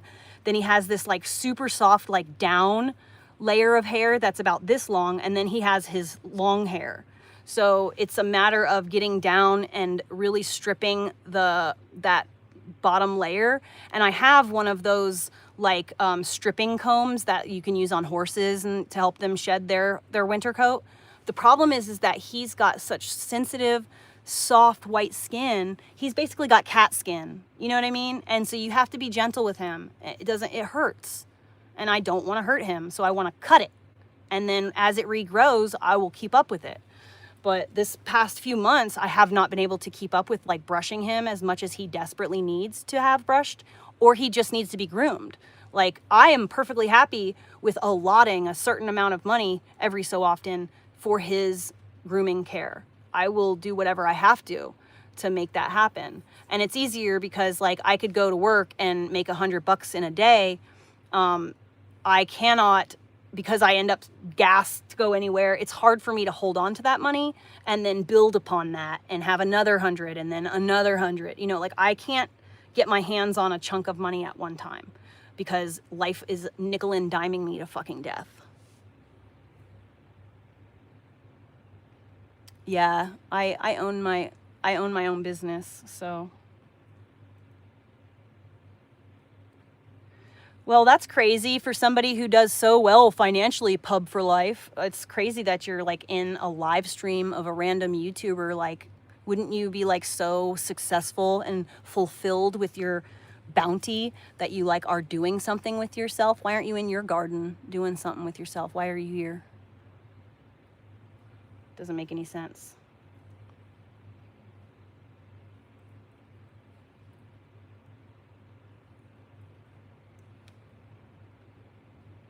I will never understand people who have a sandwich in front of them and they're like, this smells like it has turds in it. Yep, absolutely. This tastes like shit. There's definitely shit in here. Just keep eating it. Like, Why don't you, like, I don't know, go do something with yourself since you're so much better than everybody else instead of sitting around consuming my shit sandwich.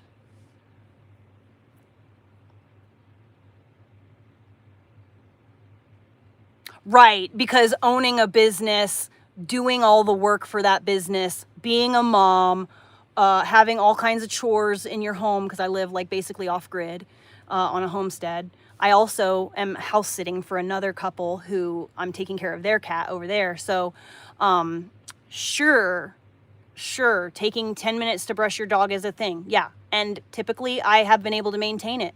But the last couple of months have been extremely fucking rough for me, and a lot of shit has fallen by the wayside. And I am doing everything I can to fix that now that I am physically able to. I've had a lot of health issues, and like that, I mean, I can only do what I can do. And something that you don't know because you're just a fucking troll on the internet, but I'll mention it for the sake of context. I work harder than literally anyone else I know. Like physically. I work a physical job, and I have a lot of other people that I'm like trying to help take care of. I'm overwhelmed. I'm alone and overwhelmed. And I'm not even remotely interested in trying to find a partner to add to my troubles. I can, I'll figure it out. I'm not worried about it.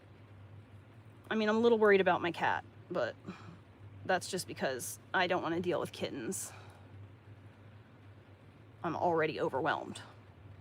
So taking on the expense of feeding her all that, fancy kitten foods and making sure she's getting all the nutrients she needs, it's quite expensive, when she's breastfeeding and stuff like that. So it's just not something I want to deal with.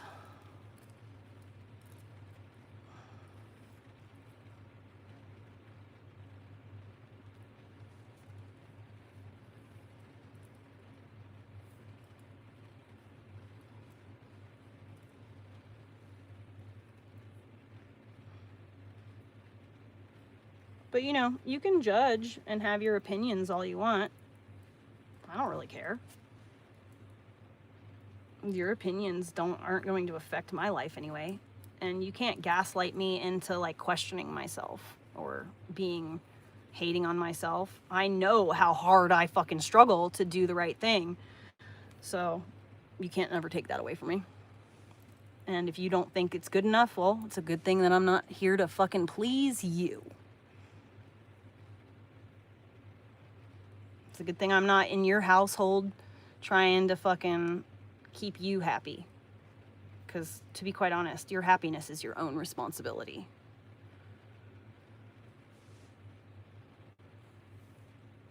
I promise I will, Danielle. I put my faith and my trust in myself because I'm the only person who's ever been there for me.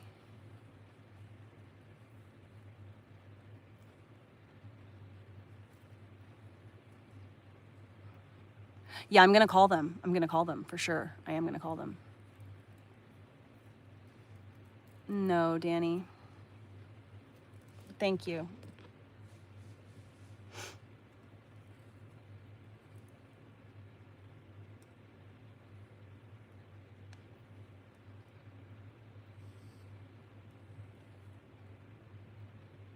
If my son was here, he'd fart for you. But he's not here right now. He's at his daddy's.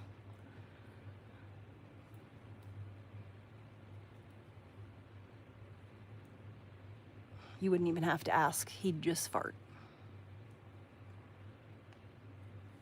Probably already like 5 times. Tristan, come on now.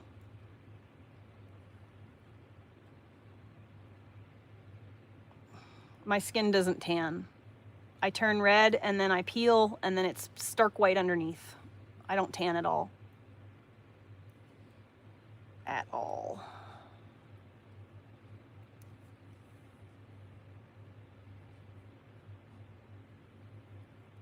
Yeah, but my mind isn't deceived by the simplest psychological things. I also mind my own business, so you won't catch me in a place where I could be psychologically deceived. I have discernment.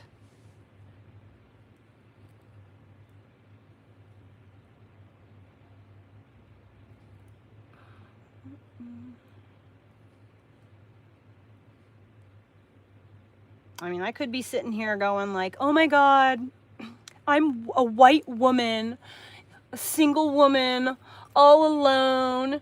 And it's like, you know, I just like can't do it because like of this color of my skin, and I'm straight. So I don't qualify for any of these things.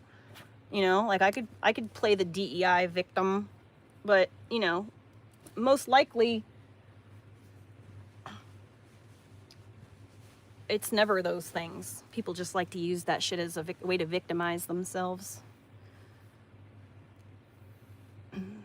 Like I've got you know, chronic health issues, but I don't, it's funny because I'll see people will be like, oh, I can't do that because I have Lyme disease, or I can't do this because I have, you know, rheumatoid arthritis, or I can't do that because, you know, I have, what is it called?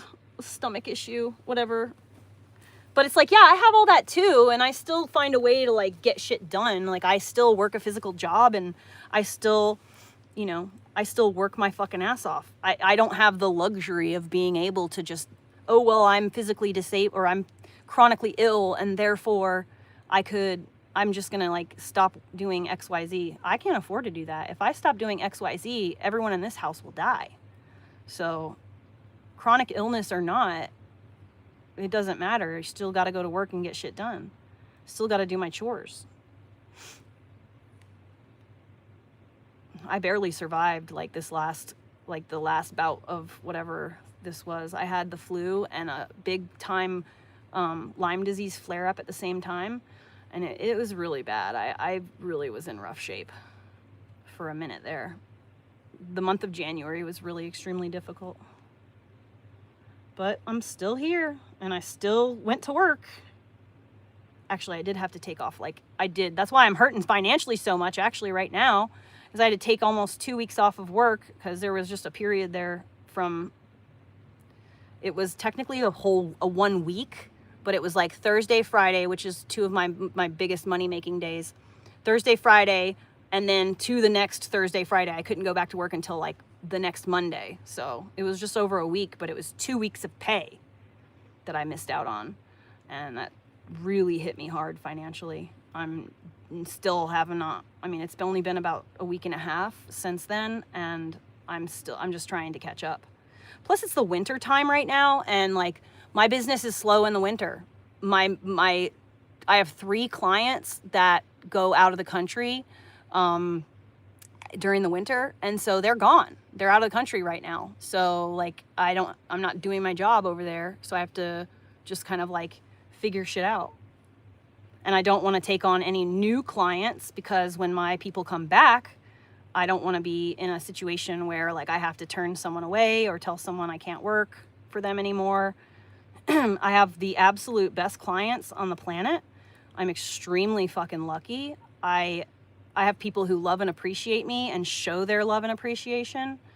In the spring, probably starting in March is when people will start to trickle back. And when they come back, I will be working 5 days a week, and I will be doing much better financially. But right now, not so good. I'm only working a couple of days a week, and it's fucking the struggle.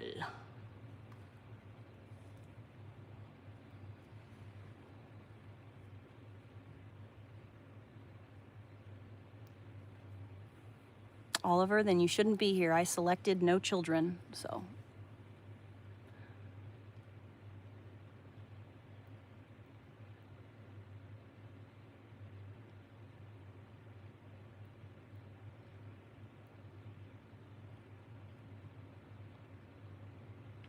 I mean, a Lyme flare-up could be all kinds of different things. Just brain fog, body issues, like physical issues. For me, it's a lot of heart I have a lot of heart issues, so it's like killing me because I can't afford to do everything I do already and worry about my health. So I'm not being taken care of by a doctor or treated for it in any way. I'm just raw dogging life and just trying to survive. I'm the least healthy out of everyone in the house because I cannot spare any time or any money to worry about my own health.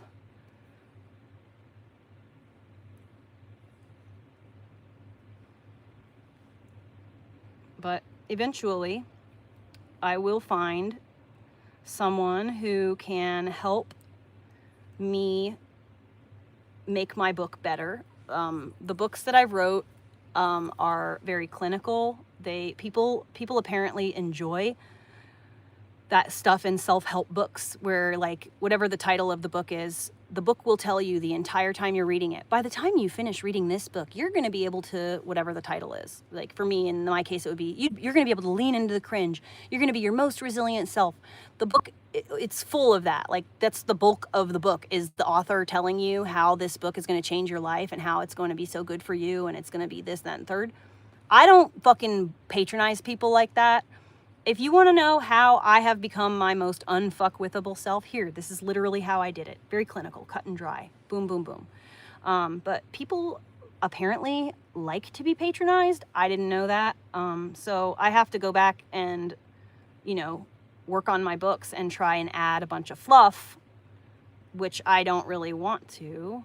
But apparently all books that sell are full of fluff. So I gotta go back and do that. And once I do that, my books are gonna sell like fucking hotcakes, and I'm going to be able to give my son the life of our dreams. We're just kind of laying in wait, just waiting for it to happen. We understand that things take time and everything happens at exactly the moment it's supposed to. And up until this point, we're not meant to have we're not meant to have wealth like that. We're not meant to be, I don't want my son's not supposed to be spoiled and have an entitled attitude. He's meant to be someone who will help this world in a lot of ways. And I personally believe that growing up in poverty makes people a lot more capable of picking themselves up when they fall down and not relying on other people. If you grow up in a wealthy environment where all of your needs have always been met, it's not something you ever think about. When you grow up in a household where, you know, you have a garbage service or a toilet flushes or like water that goes down a drain, the water goes down the drain and you literally never think about it again. But in the real world, like, you have to like do something with your waste. Like that's how 90% of the world lives. Like it's only in situation, you know, I don't want my son growing up not knowing how to be self-sufficient. I want him to know how to stay healthy and be able to, like, you know, because people who don't know like what's what will go out into the woods for a camping trip and they will literally just shit on the ground. What? Don't you know anything? You're never supposed to do that. People just don't know how to survive without being handed things. People are addicted to comfort. People are addicted to convenience. People can't even imagine what it must be like to not have like a light switch that flips on or a toilet that flushes or a sink that drains somewhere else. It's just your waste is completely not your problem anymore. It's someone else's problem. And I don't particularly want my son to grow up in that type of way. I want him to understand the steps and the processes and how much it really takes for these systems to operate. And I want him to either opt in or opt out by choice. If he, you know, I don't want him to be able to get every toy he ever wants whenever he wants it. I don't want him to be able to just be able to, you know, buy fancy clothes. He wants a pair of shoes. He gets these fancy shoes. I want my son to have to go to Goodwill and buy a secondhand pair of shoes and, you know, understand that there's more to life. I want him to be a good person. I don't want him to be an entitled addict to electricity like a lot of other people.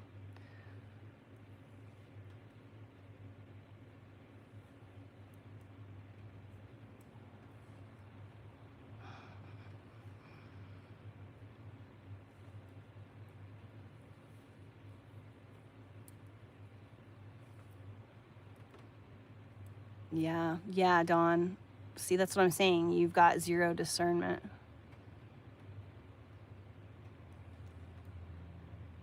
You obviously don't know what a drug addict looks like or sounds like. I didn't realize drug addicts typically sat in their houses on Sunday and knitted.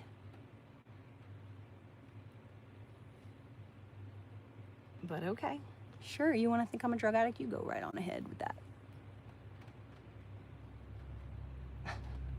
Okay. It's like the Steve Irwin quote. What good is a flashy car, a huge house, and a gold-plated toilet? Absolutely no good for me at all. I'd rather just try and help the world be a better place. Yeah, that's exactly. I love that quote. That's great. Yep. Drug addicts do that. They sure do.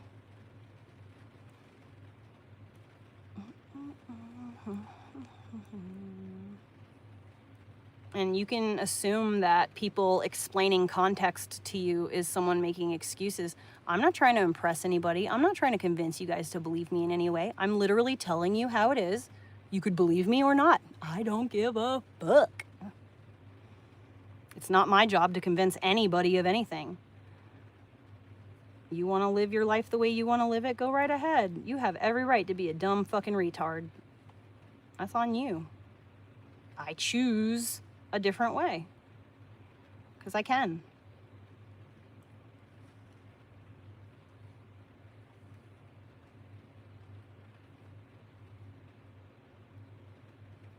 You want to choose to spend your free time like talking badly to another person? That's on you. That's your right. You can do that. I choose to spend my free time enriching myself.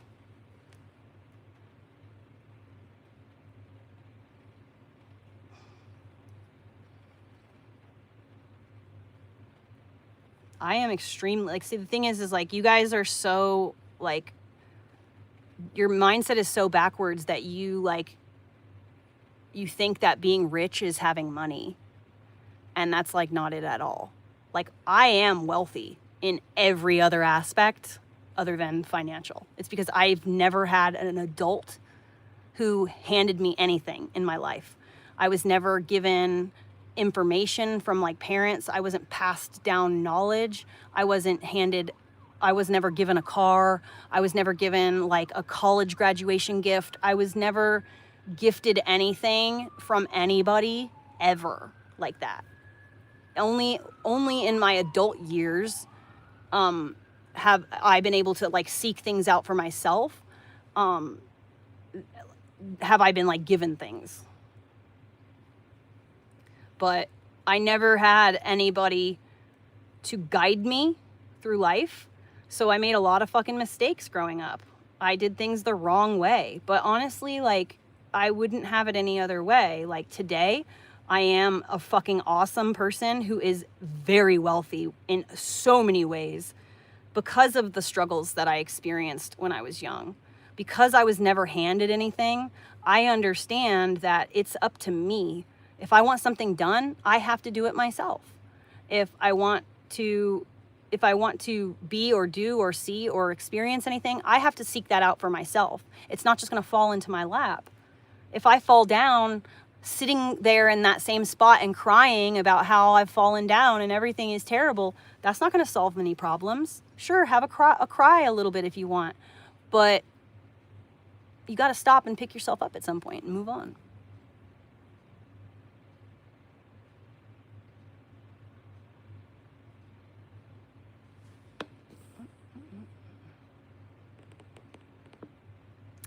Why would I talk to you strangers about my child? Okay? Like, why?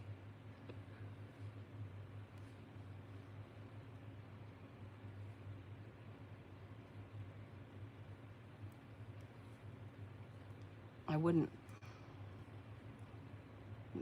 not a bunch of people who have like goodness in your hearts. So why in the fuck would I talk to you about my kid at all? I will talk to you about the things that you can see on the screen.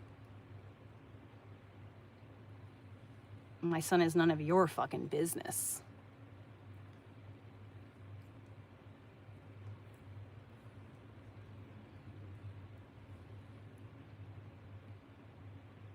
What kind of a parent would do that? What kind of a parent would sit and tell a group full of fucking trolls everything about her kid? Why? So that you could go and fucking try to like find him or like talk about him? I don't think so. It's a wild take from yet another retarded, disembodied comment on YouTube. Where is my son now? None of your fucking business.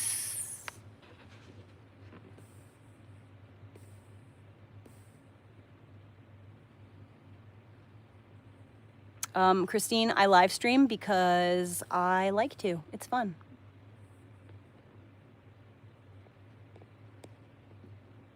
Please don't talk about drugs, Ryan Savage. That's gross. We don't do that crap around here. We don't promote recreational drug use. Yep, I do have a potty mouth.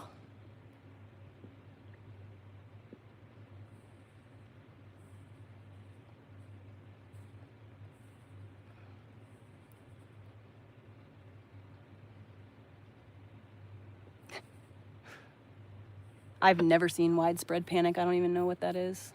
What is widespread panic? Ha! Knitter, please. I titled like a couple of my live streams that. I love that. Yep, sure am. Homeless drug addict fiend. That's me. Man, you guys are so good at guessing and deducing, and your discernment is just like on fire. Oh man, you fucking got me. You got me. Oh God, whatever shall I do now that you've seen me for who I truly am? I'm just a drug addict junkie. Oh my God.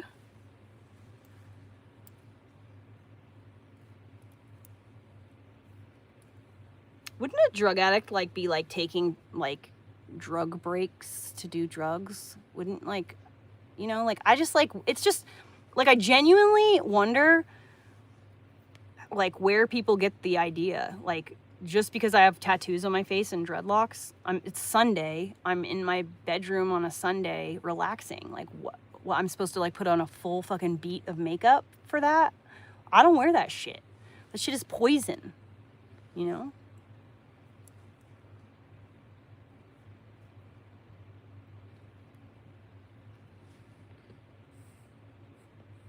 Wait, where'd that go? You know nothing, dillies. Dilly dies, you know nothing.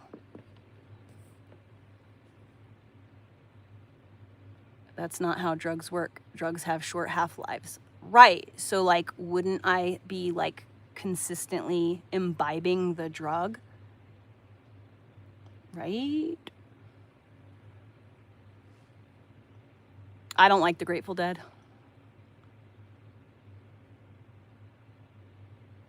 Yep, that's right. Terra Sandcastles. Ah, Terra Sandcastles.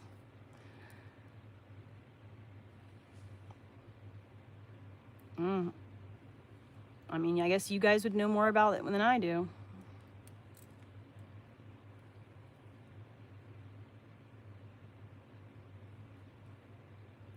Where are my glasses?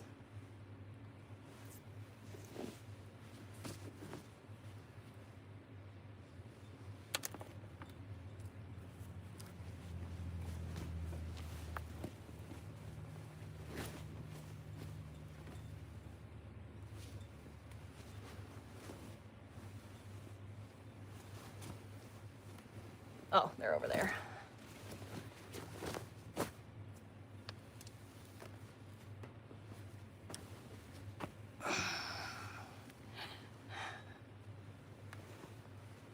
Am I married to Jelly Roll? Have you seen Jelly Roll's wife? She's got like huge ass titties and she wears makeup all the time. definitely not anywhere near that. Also, she's a human trafficker.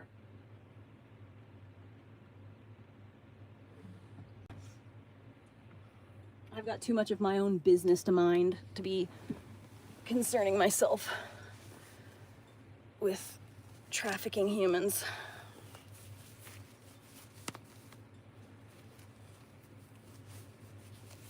I want a protein drink, I think.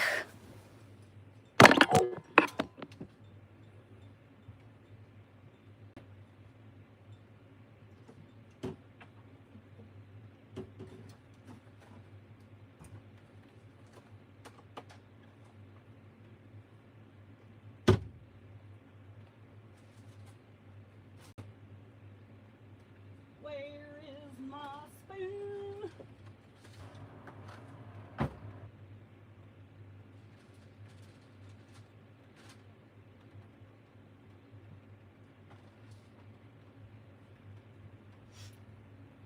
I said my spoon is too big.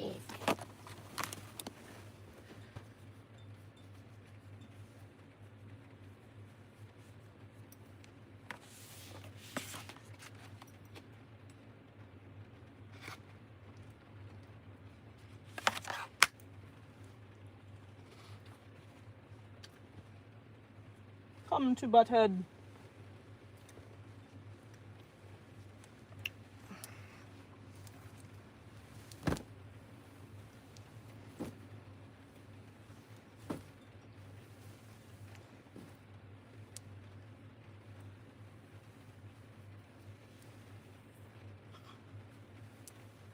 One of my dreadlocks got ripped out apparently. Gotta find it.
Oh yeah, she is.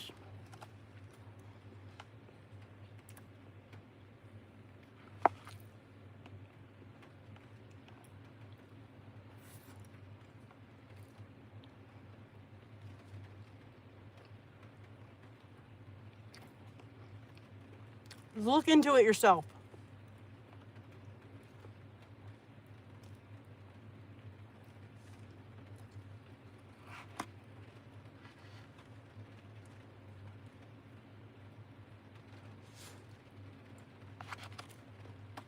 And try and remember that every single person that finds mainstream success has signed on the dotted line, okay? Try to remember that.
Is it snowing?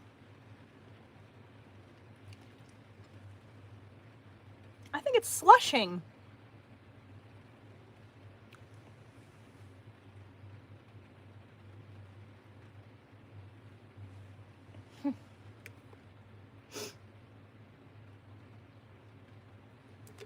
All right, I got my protein.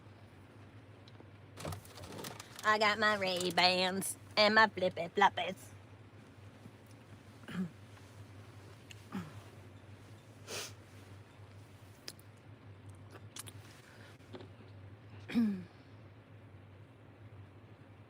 Yeah, I don't know though. Oregon has been like warm as fuck. We got snow like the tiniest little bit. It didn't even stick. And usually we have like inches and inches by now. But the mountains that I showed you guys earlier that were like in the, you can maybe see them. No. Let me see here. No, you can't see the mountains. The mountains that are across the street, they're about starting at about 60 feet, 60 to 100 feet higher elevation than me. That's where the snow is on. It's like a line in the mountain range. It's green and whatever below, and then white above. And anything above like 100 feet above where I'm at has snow on it. So the mountain, the big mountain that's like in Bend, is covered in snow. And I can see that from here, kind of, depending on where I am on the road.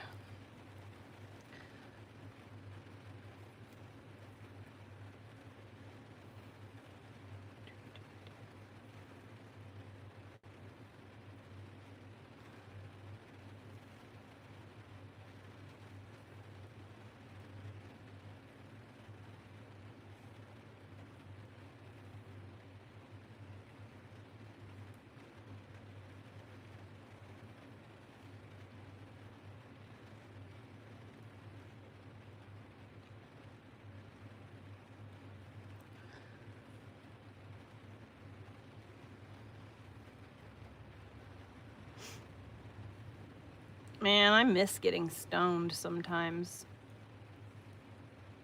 I miss the medical benefits, how it makes you hungry, and it takes away your body pain.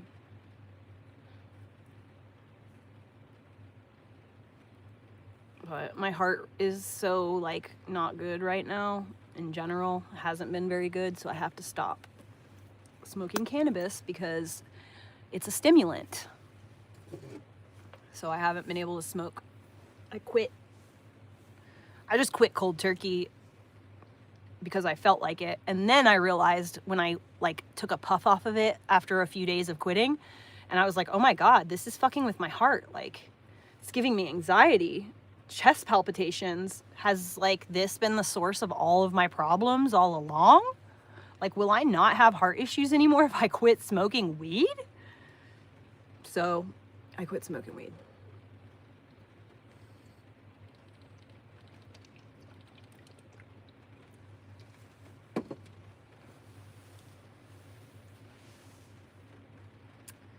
But I miss it. I really do. I miss that like warm, like no pain feeling a lot. I have a headache right now, a little bit of a headache, and I just know, oh, that might have been the source of my headache. I just know that if I smoke a little bit, it'll take it away. Where's my olive?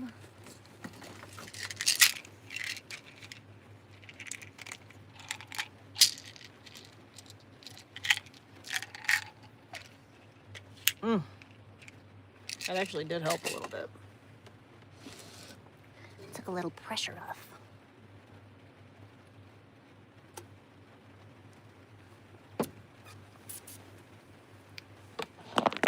Weed is a stimulant. Yes, it is, actually.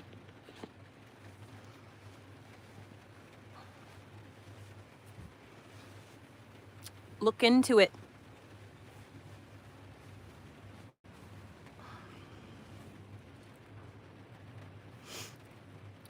listen, if that tea is the only thing that I can drink in bulk, if I drink water, it'll make me throw up. So I gotta do what I gotta do. Whichever, it doesn't really matter when like you're gonna die if you don't get water in you, like hydration. So like I'm gonna take the hydration any way I can.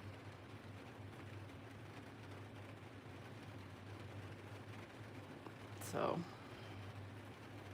if I can't smoke weed, which makes it so that I don't throw up all the time, then I have to find alternatives to drinking water. I've only in the last week bought any kind of non-water, like I've only drank water. I don't ever buy anything other than water. I don't have anything on hand usually other than water.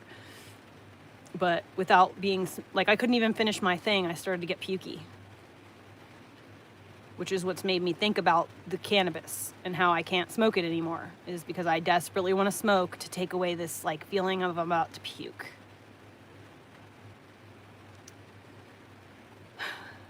I have fucking health issues that I can't help right now. Did I not get my glasses? Maybe that's why I have a headache.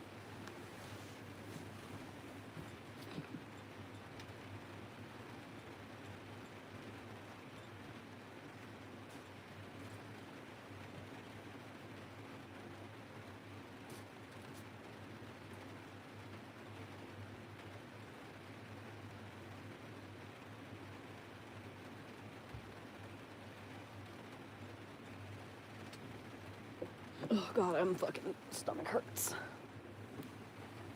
I think I'm just gonna smoke a little bit and see.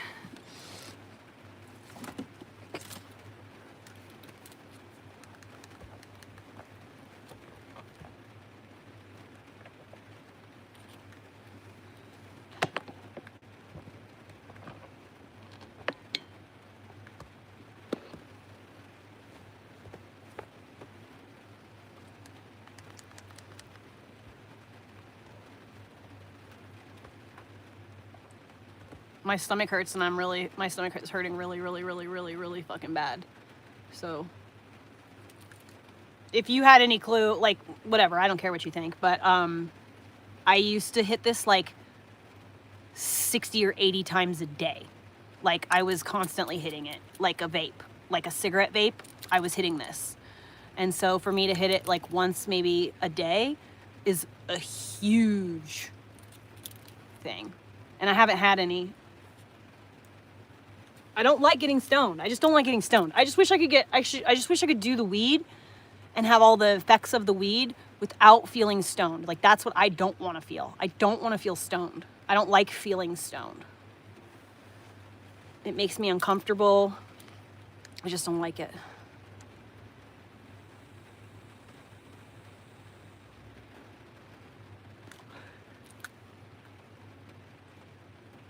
With the migraine headaches and the nausea, you wouldn't be able to smoke to cure it, because when you smoke, it makes your head hurt worse, which would make your nausea worse.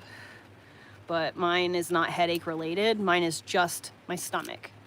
It's just my stomach. I have stomach problems and intestinal problems, and so that is, it's just that. It has nothing to do. The headache I have right now is not even connected.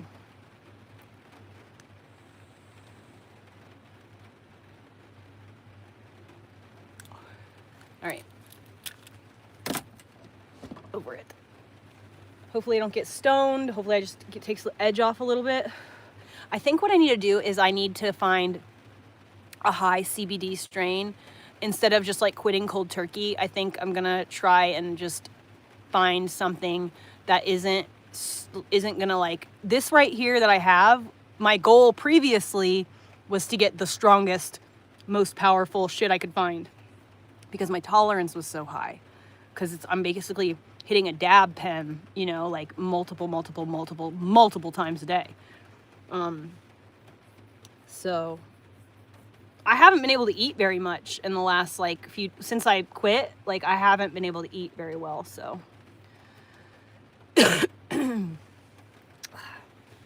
See, like, it's instant relief. It's just like instant relief.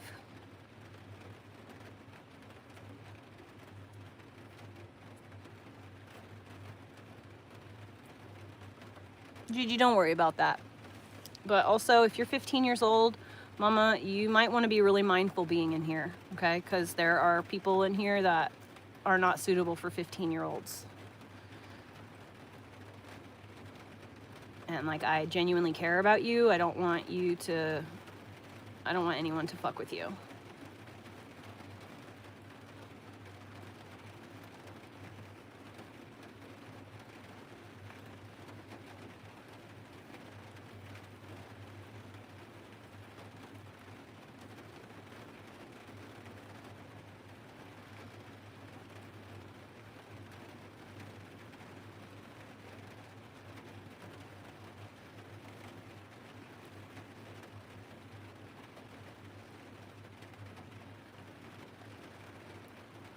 Did I not get my glasses again?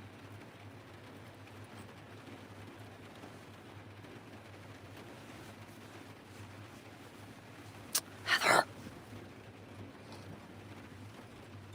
There they are. Oh, good.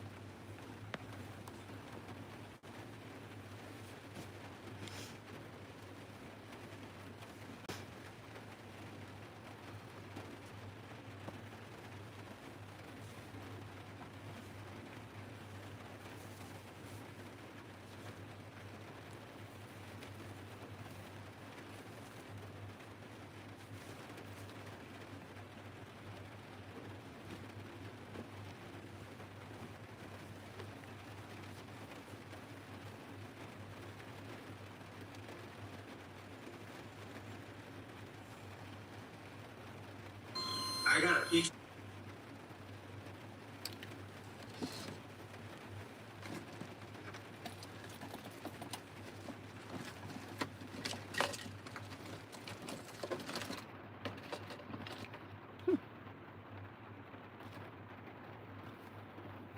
Oh. Okay.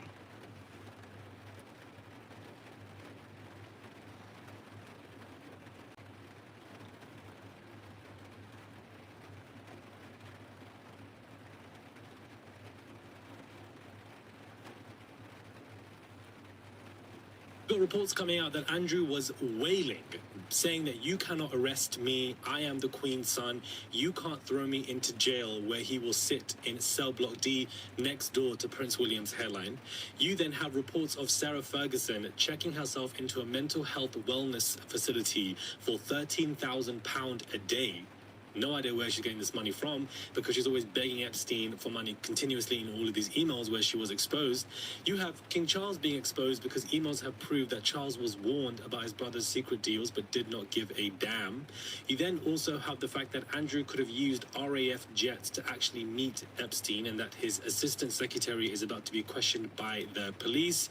And then at the same time, guys, you have Camilla the Rat, who probably is enjoying all of this, loathing in all of this, because this entire shit show of the royal family currently, right now, this segment does not involve her. But with all of this going on, nobody is speaking about Camilla the Rat. And you just love to see it. Royal mess. Bring down this monarchy. It is falling and crumbling right in front of our eyes, and I don't give a damn. Okay? Hey guys, it's Marab Raleigh. Hopefully you guys are all doing well today. Daily and consistent content. Let's subscribe to the channel and it's get into this video. Crazy ironic to me that Israel had mentioned, like, you know, word on the street, on these YouTube streets, is that Israel has been basically cooking up schemes in order to take down the royal family. Not saying Prince Andrew is obviously guilty. Charles is guilty. They're all guilty. And so they should be taken down. But it's crazy how that's happening. The royal family is now, you know, it's all getting blown apart and it's crumbling before our eyes. Yes, yes, yes.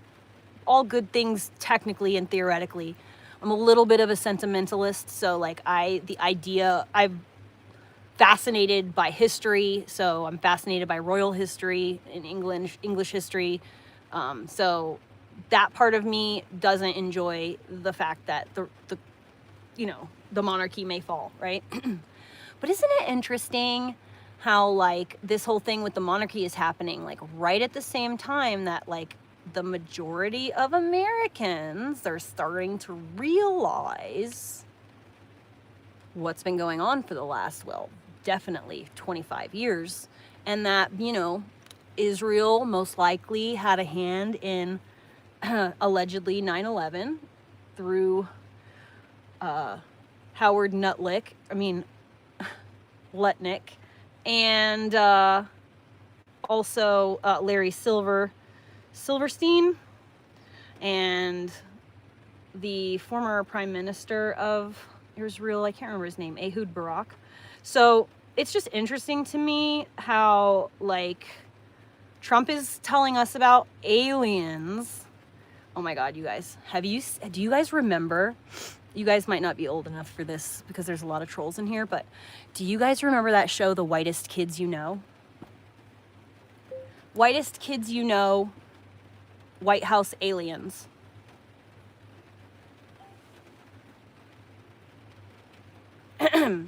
Okay, it's called, here, and you need to go look for this yourself because I can't play it. It's copywritten. But you got to find this, okay? Whoa. This one here, Whitest Kids You Know, White House, oh, come on, White House press conference. You need to go find that, and you need to go look it up, and you need to listen to it, because literally this is like 20 years ago that this came out, and the press secretary is telling us about aliens. And then they're asking all these, oh no, I'm sorry, it's space moon bears. Bears on the moon. Okay, they're telling us about bears on the moon. And they're asking questions like, how'd the bears get there? Are they Earth bears? And then the guy's like, oh, well, I cannot confirm or deny that these are Saturn bears or Earth bears. And they were like, wait a minute, they're Saturn bears? And I cannot confirm or deny. And then the guy at the end was like, are we about to go to war with Iran? And the press secretary was like, nah, you got me. Dude, that's like literally what's happening right now with the aliens. Hi, Gio. Oh my God, are you not modded?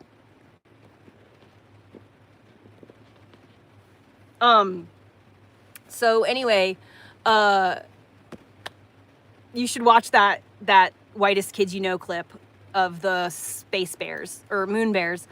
And then I want you to think about what's happening right now with Trump and aliens.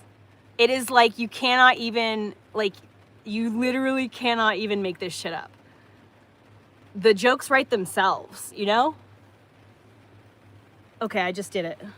You are now. Oh my God! 2 for 1? You guys, I've been in the trenches all day. You don't even understand these fucking idiots in here. Barefoot, please don't block everybody. Okay, let the trolls be trolls. Just block the sexual stuff, the like overtly awful stuff, the stuff threatening to call like, you know, CPS or like, you know, stuff like that. Get rid, you can, those people go, you know, whatever. But just the regular trolls, they are literally keeping me so good. I will text you later a screenshot of my YouTube analytics, okay? So just don't block them all. Don't block them all.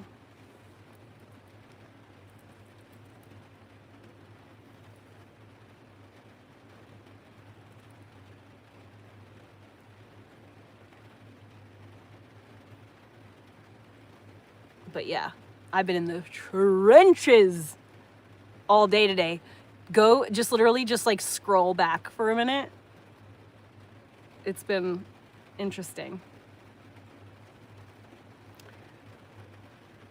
I haven't really been moderating too much. Just a little bit. Do you guys hear that fucking rain?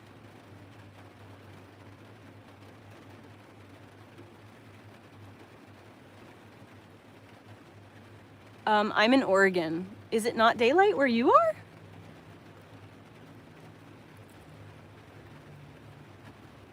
I'm definitely making more than $2 a day, but thank you.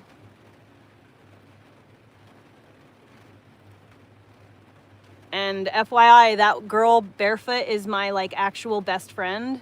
Okay, so like in actual life, she's my best friend. So what was I gonna say?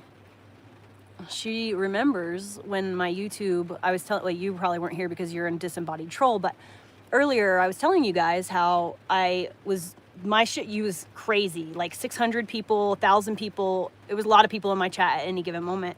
And then one day I woke up August 1st, 2024, and I went from 600 people in my chat to 30.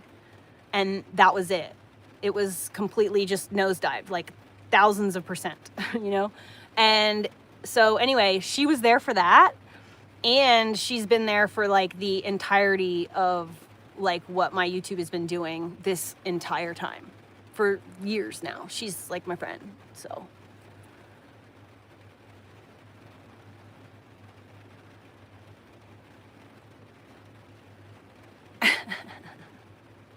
I hope you went and looked it up, the moon bears. If you didn't, you should. It's just like, I cannot believe, like, what timeline are we on, you guys?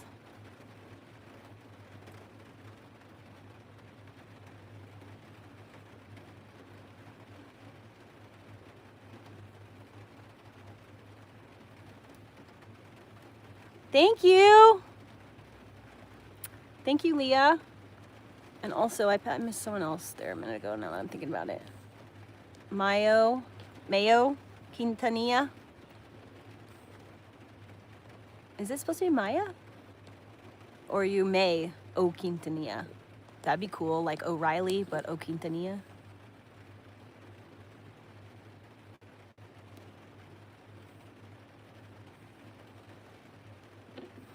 There was another one that I missed. P Pants, the hobo, thank you. Brad Willer, thank you.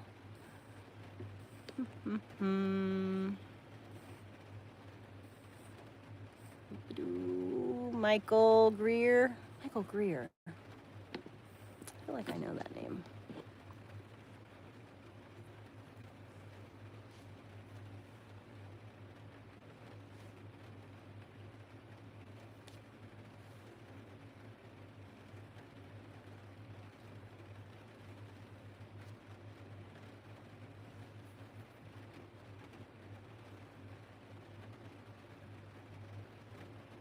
Oh my God.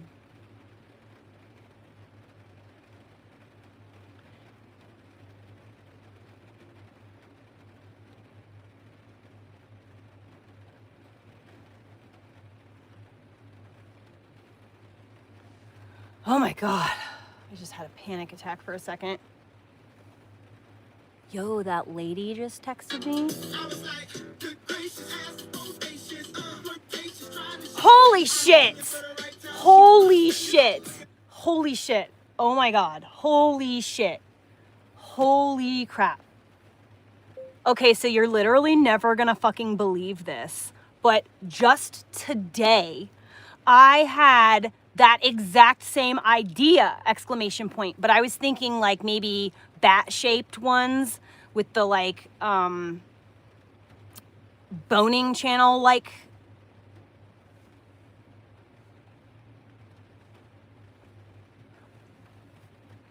Or maybe even mushrooms or oak leaves, things like that. How cool would that be? Exclamation point. Literally was just thinking of that today. I can't believe you texted me out of the blue about this.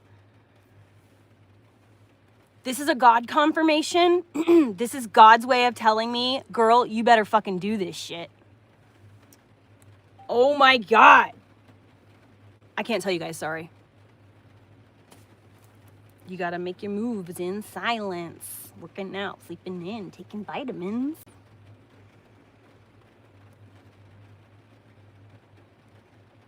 Oh my God. That's so cool.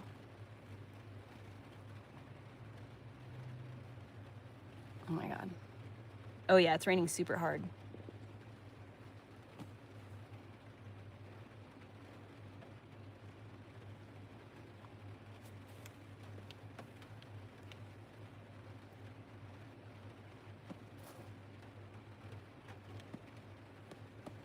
I can't fucking believe this.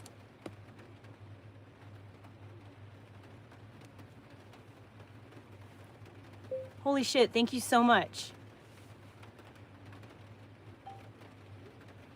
I may have misjudged her a little bit.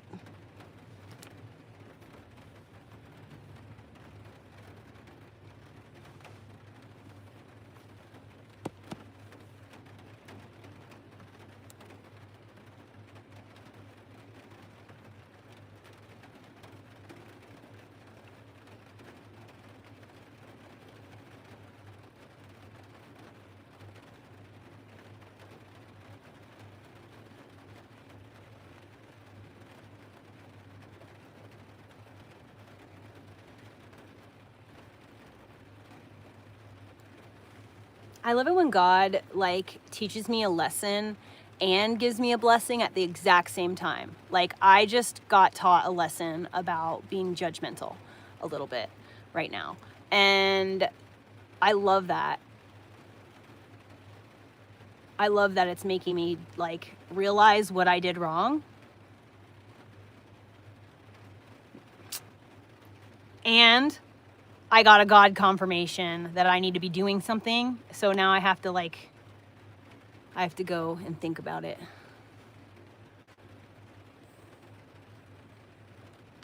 Ooh, I wouldn't vote for Kamala, but I also wouldn't vote for Trump, so.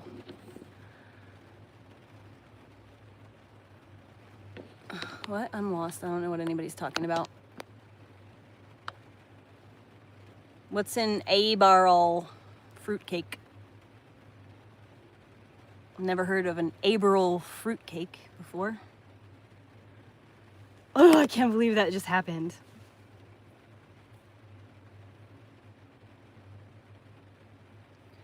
Can you text me? No, literally when I told you that I've been in the trenches all day.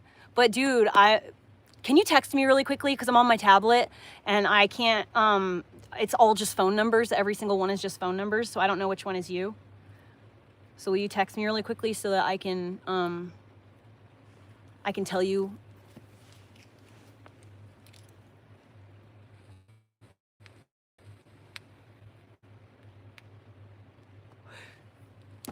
Dude, you're like almost perfectly on either side of my age. Okay. Be right back.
Okay.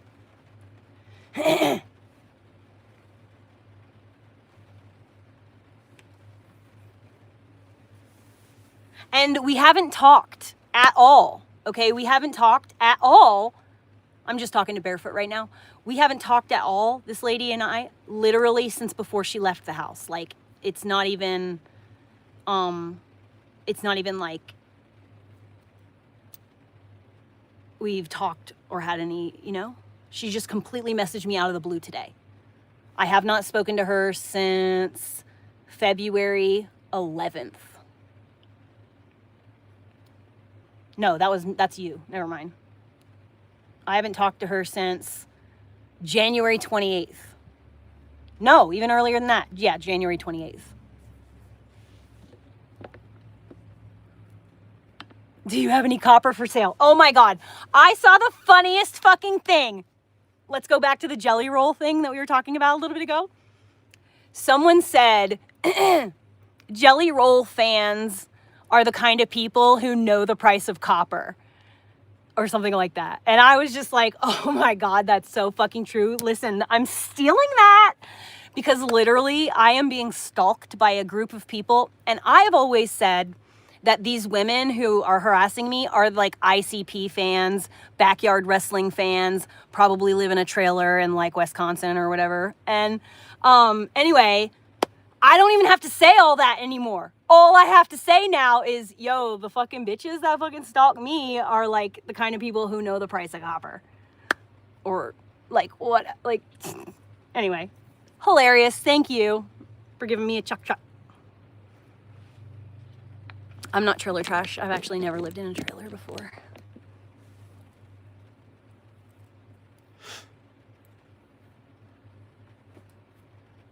And it's called TPT. Thank you very much. If you're gonna get it, you might want to get it. Reddit. Leah, so like I have like a really big issue with like the stalkers for real. If I could just like verify like who you act, like you're actually who you say you are and everything like that, and like we can maybe give me your social media if you want. You can find my Instagram and message me, or my TikTok or whatever, and we can like talk on another platform so I can like verify that you are who you say you are, because I just, you know, have trust issues. And listen, Chad, I say this all the time. I'm like, dude, I'm a fucking loser, okay? Like, in the grand scheme of things, why would like the kind of person that would fucking stalk me? Like, what the fuck kind of a loser is that? Right? It's called I'm a redneck, actually. Thank you. I'm a dreadneck, actually. I think that's my title on TikTok, actually. Dreadneck. Dreadneck y'alternative. No, there's not a full moon. It's yesterday was the crescent. I have Twitter, not Instagram or TikTok. Well, I don't know if I have a Twitter account that I can tell, like, that's easy. I don't know.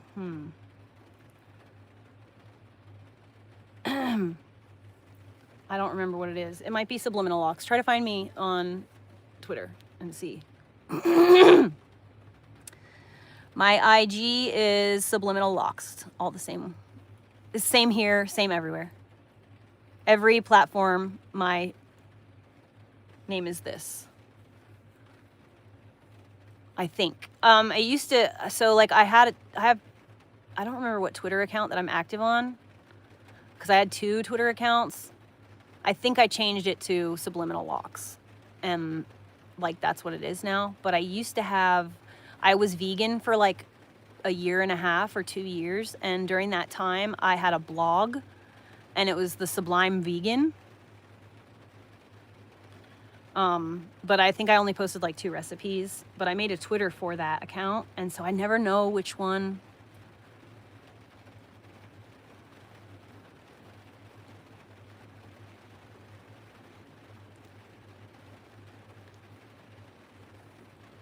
Yeah, I will never call it X. That's just not how my brain works. So it can be X all at once, but I will always call it Twitter. Always.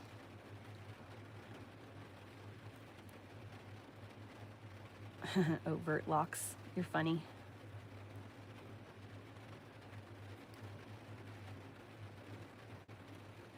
That's a good one. Definitely not a liberal, but go for yourself.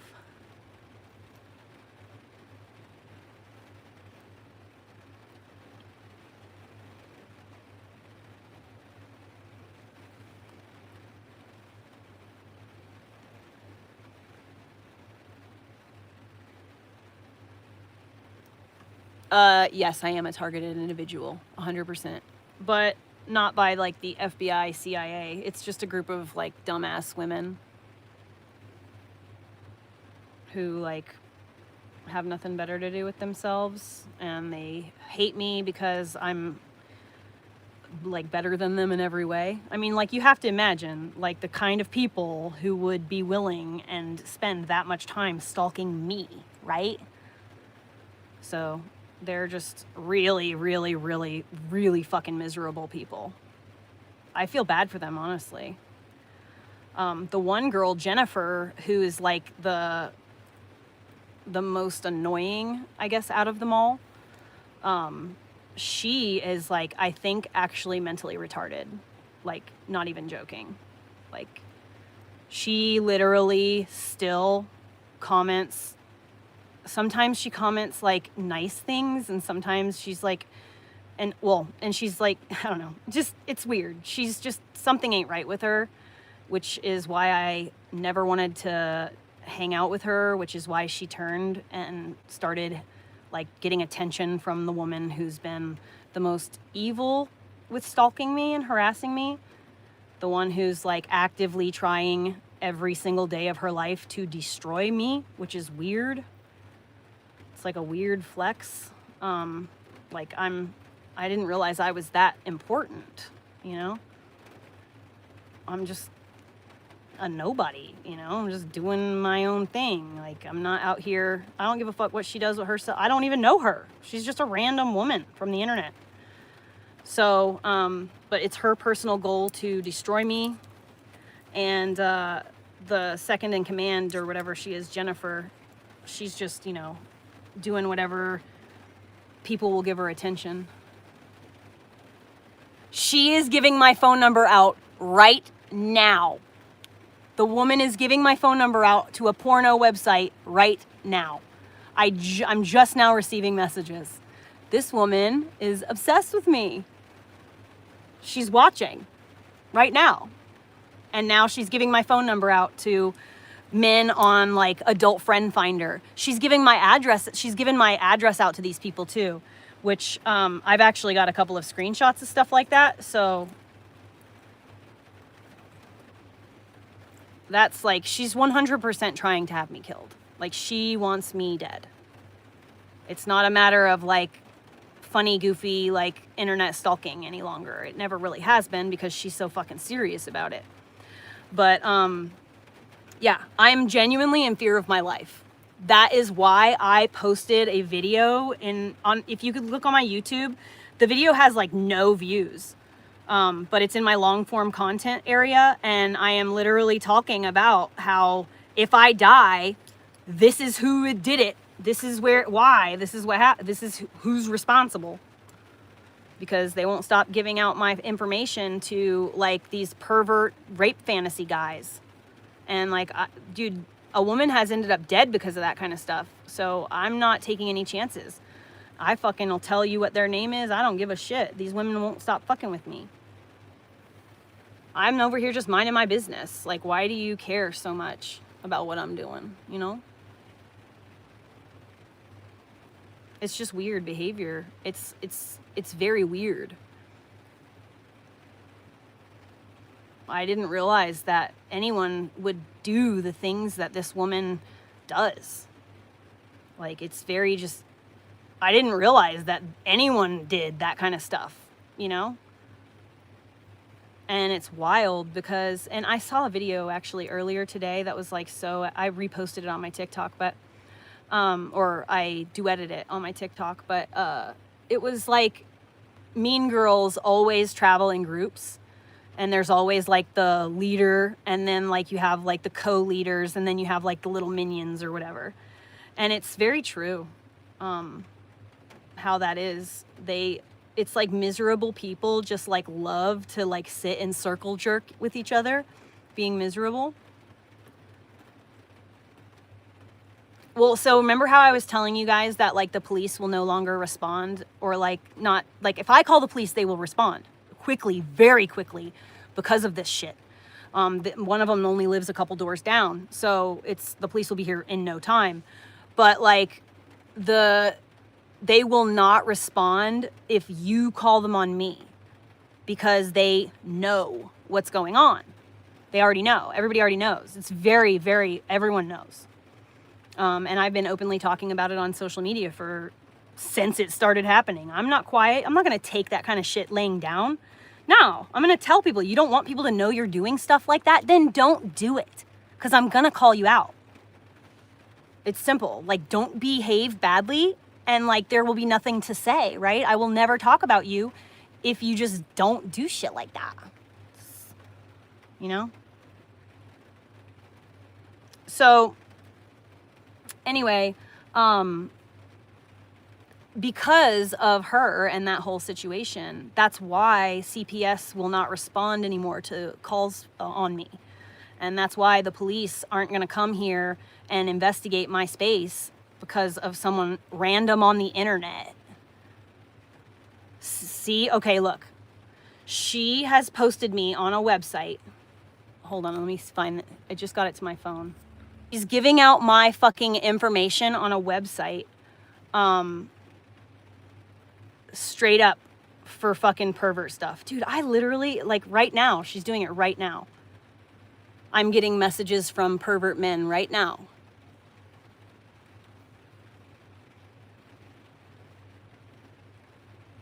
See? Who would be obsessed with me? It's so weird. Like, I you know, like, it's funny, like, haha, I'm trailer trash. I'm fucking, you know, like, probably know the price of copper. Like, these things are hilarious, right? But, like, when you think of that, like, and then you realize that there are people who are so obsessed with me. They're watching this live stream and out actively giving my information to people on the internet to, like, get back at me because I'm telling you guys about what they're doing. That's apparently they don't like being, you know, called out for who they are. But, yep, here we go. Flood of messages.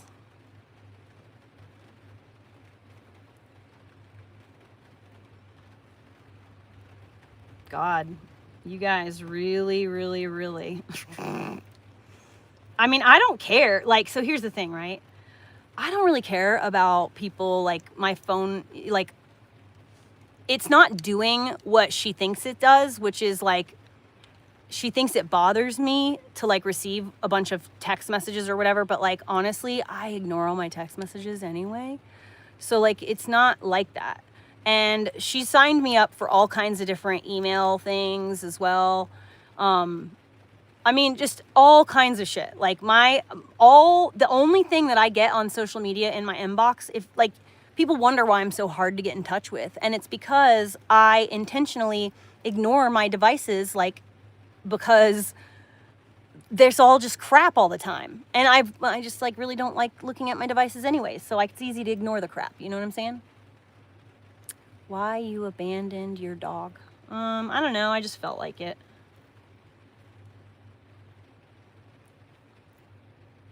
I'm from Florida, unfortunately.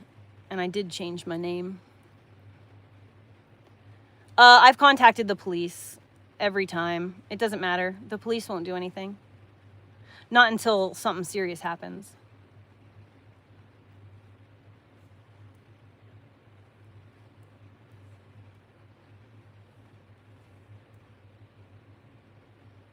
The local police can't do anything because she lives out of this jurisdiction.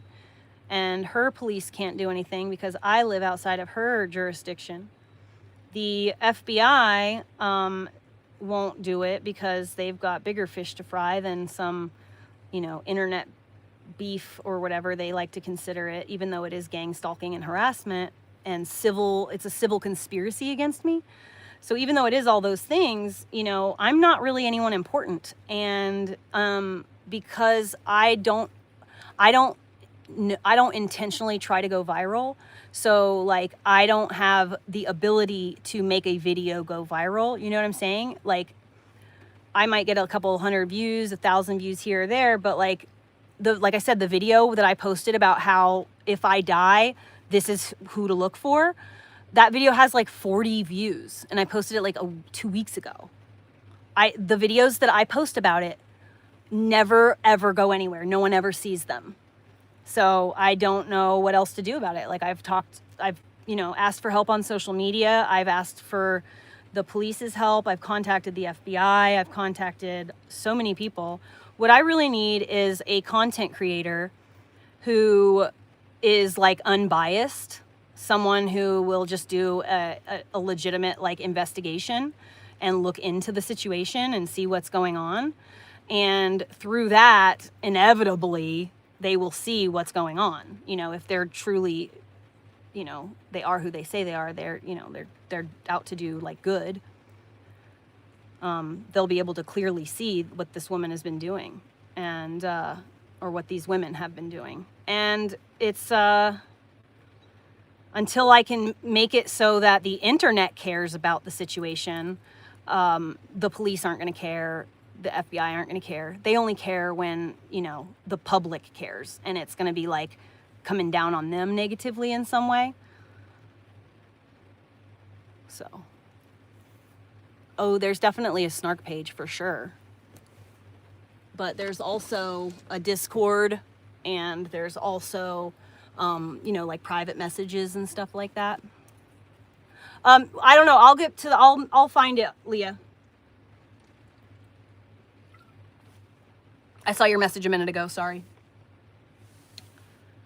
But yeah, I really don't know quite, like, and I'm not the only one. That's another thing too, is like, I'm not the only kind of like small content creator that has a group like this doing this. It's actually quite common. And some of them, actually, some of the like stalkery people overlap because, you know, they kind of, if you're in one snark group, you're probably in multiples. So the really prolific ones, you know, they crisscross over, you know, and then teach the other groups how to do more terrible things. But yeah, no, it is common, actually. It's very common. Like pretty much every content creator that I know has a snark page.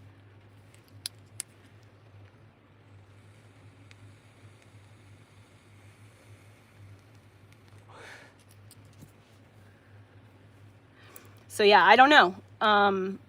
I don't know what to do about it. I know that probably it's going to take some, you know, person who does online investigating things to take an interest in it. Or now here's the thing. The woman who is the ringleader has money. Okay. She has a really nice house in a really affluent area. And, she's got money. So, like, I could sue her. So if I find a lawyer who'd be willing to, you know, help me with it, or a private investigator who'd be willing to help me, I need something like that, you know? I need somebody who can do investigating and do so from a neutral perspective. I don't want someone who's like a super fan of mine, because then the information won't be believed, you know, in the long run. I want a neutral party who has no dog in the fight. So it's the truth, because I don't want anyone to get in trouble for anything they did not do. I don't want anyone to go on a rampage and like accuse people that aren't like guilty. I literally want the people who have done wrong. Suki, is she in here? She's in here. Get out of here. Stop, Mama. You can't lay on her. Go back to your bed. It's okay. It's okay. It's okay. Go lay down. It's okay, Mama. Go lay down.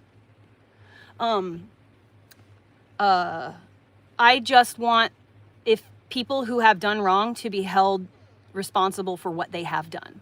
You know what I'm saying? I don't want anyone to get hurt in any way, shape, or form if they didn't do anything. I want investigations earnestly to be done, and I want the absolute 100% truth to come out, because I live completely transparently. Like, I have absolutely nothing to hide. I don't do anything wrong. I mind my own business. I do my job. I fucking parent my child. You know, the only thing that I do is I live stream myself doing my hobbies or like doing my job. That's the only thing that I do. I don't understand why that's such a problem, and it's so evil to me to do that. You know, I don't lie, I don't cheat, I don't steal, I don't manipulate, I don't ask my followers to buy things from me. I don't ask my followers to give me money. I have asked for money in the past, but I was in a dire situation and I very much needed help. And I only survived, truly, because my followers were willing to help me. I also, anytime I receive money from anybody like that, I always say like, okay, well, I'm going to show you I'm using the money for exactly what I said I was. I never have asked for money if I didn't fucking need it. And that's why I don't ask my followers for money now. I don't do any e-begging stuff. I never say, okay, guys, come on, send me money, send me money. I don't fucking even ask people to gift me. You know, it's not what I'm here for. I will be doing exactly the same thing if there are 2 people in this room as if there are 100 people. I may be talking a little bit more if there's more people, obviously, but I'm going to do the exact same thing whether there's a bunch of people here or not, because I am just doing what I'm doing. I'm minding my business, but I'm just giving you guys a little window into my life. And I don't understand why that makes it okay for people to try to literally get me killed. These people paid homeless guys from my town to go to my house. Okay? And I don't know what the plan was, but I know that one of the men that went to my house around Christmas time, I left, okay? 4 men went to my house looking for me. I just so happened to be at my neighbor's, okay, that night. I was at my neighbor's house sitting, okay? And I just so happened to be gone. I got a call from the people I share my driveway with, and they were like, where are you? Are you okay? What's going on? I was like, what happened? They're like, 4 men came here last night looking for the pretty red-haired girl. And they walked right in our front door and then started grabbing our bongo drums and playing it and being really intimidating with their body language. We had to get, it's a commune. They had to get the whole group together and like walk as a group as these men drove off the property and out the gate. Okay? Because of that, I never went back home. I'm sorry. I went back the next day. I packed all my shit as I could fit in my truck. My dog, all my cats, my chickens, everything I could get. I got them and I left. I moved into a fucking tent in my neighbor's yard, okay? Until the stalkers found out where I was. And then they started contacting the lady who lives across the street from the neighbor who is helping me and causing problems between the 2 neighbors. So then I don't want to cause problems between 2 neighbors who live across the street from each other. They're going to be that's your neighbor. You have to get along with them. You can't have animosity, especially the kids love each other. So I was like, I'm going to leave so that this doesn't cause any more problems. So that's when I moved here. And I lived here in this yard in a tent for months until a big, huge winter storm almost blew my tent literally into the river. So I had to grab all my shit and move into a shed that was full of dog piss and shit. And I had to live in that fucking shed for like 3 or 4 months before I could actually go back to my property with my friend Adam and get my bus and move my bus here. When I got back, my bus was destroyed. My front door was open. People had just absolutely fucking destroyed my stuff. People had just come in here and done whatever. So anyway, I was living here at the time, Christmas time of 2024. I was in that shed. You can look on my live streams, right? If you want to like verify any of this, I live streamed through it all. You can go back to August of fucking 2024 and see when I moved into the tent, when I wrote my books, because I was living in a tent in my neighbor's yard. You can watch me in Christmas time in this shed, and I'll even talk about this on Christmas Day of fucking this whole situation. I'll talk about the guy who went to my house. So there was I got a call from the same neighbors. Are you okay? Where are you? What's going on? There's a man here right now named Harley.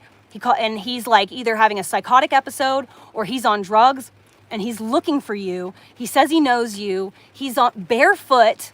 We live literally, I live out into, my property is like really, really, really, really, really remote.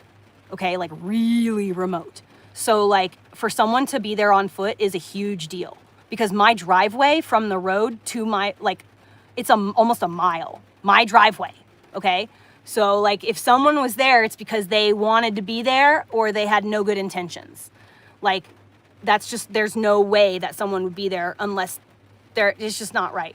So anyway, he was barefoot, on foot, and like was asking about me, and I was like, dude, I have no fucking clue who that is at all. Well, come to find out, about 3 months ago, I'm looking on my fucking and I get a fucking message from a neighbor saying, dude, this is the guy who was looking for you. Guess what? He was arrested for fucking murder. He murdered somebody. That guy, Harley. He's in jail right now for fucking murder. So they were literally sending someone to my fucking house to have me killed.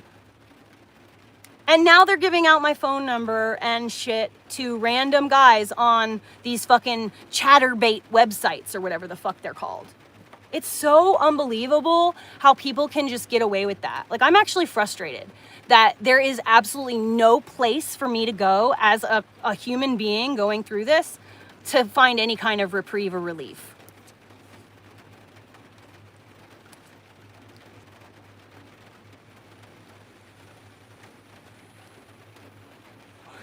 It's fucking wild, the shit. And like, you know, there's so many fucking trolls who like make it out to be like this, when that's not the case. Like, I'm not a victim.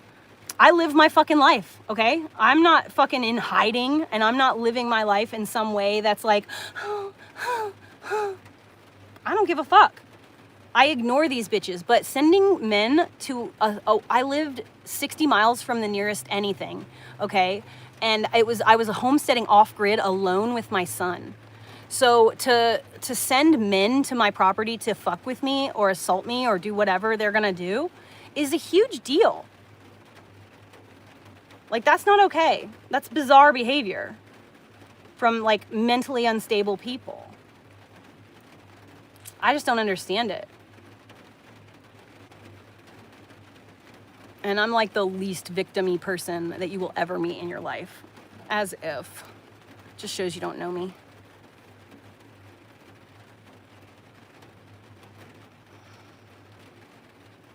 Maybe John. At that time, I had a lot of time on my hands, so I actually brushed him like a lot at that time, though.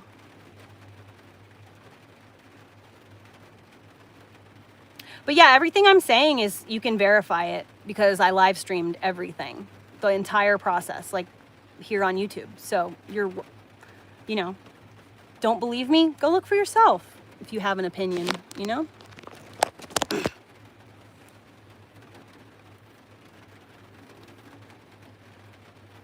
It is so fucking slushy. It's like big, huge glops of rain with like ice crystals in it. What was that? Oh, okay.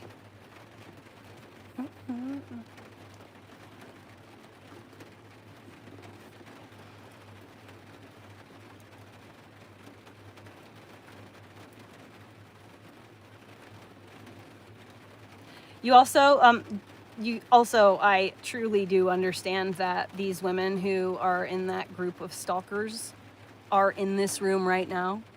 So how many of these disembodied trolls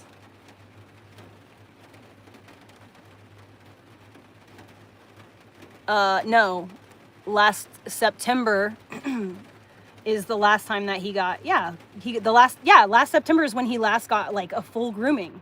Yeah, it was winter. Why would I brush his coat out in the middle of winter? But now winter is like pretty much over, so I want to get him cleaned up. You're just a troll. Like, you don't even actually care. So people who care understand and know unconditional love. And unconditional love, when you have that in your heart, you give people grace and understanding. You don't just always assume the worst about people. So, but like, you know, John or Crystal or Jennifer, well, actually, he's typing too well to be Jennifer. Like I said, she's a little mentally retarded. Like, legitimately.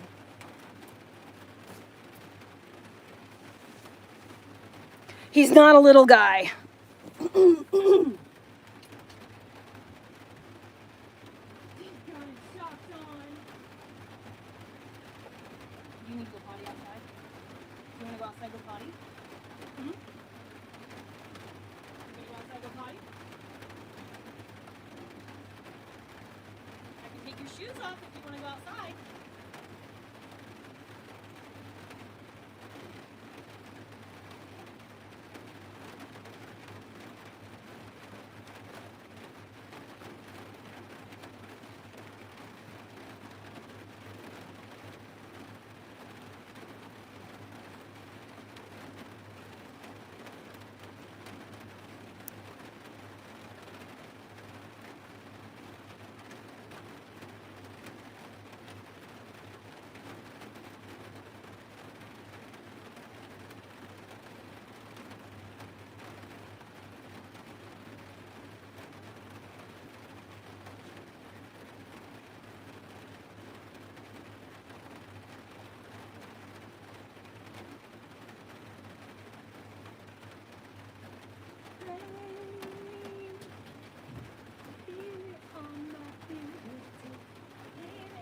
Why is my window leaking?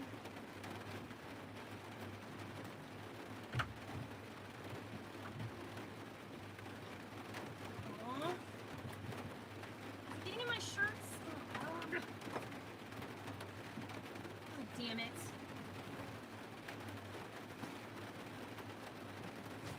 My window's leaking.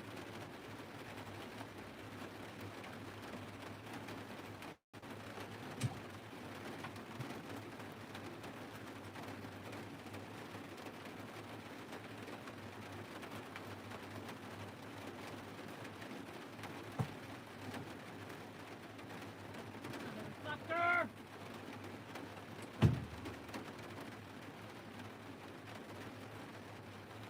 Fucking window's leaking.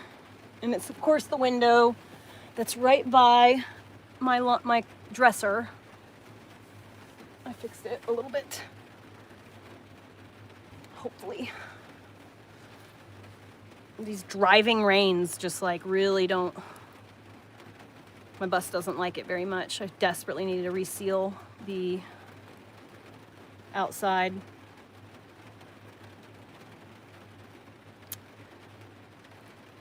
Rain. Hear it on my fingertips. Hear it on my window pane. My love's come down like rain. Kiss away my sorrow. Take away my pain. My love's come down like rain.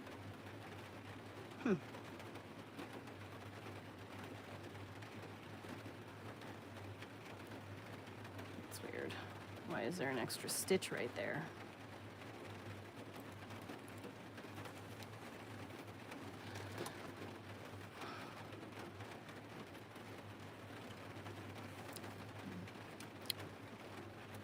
Okay, great. I look nasty. I don't give a fuck what you think.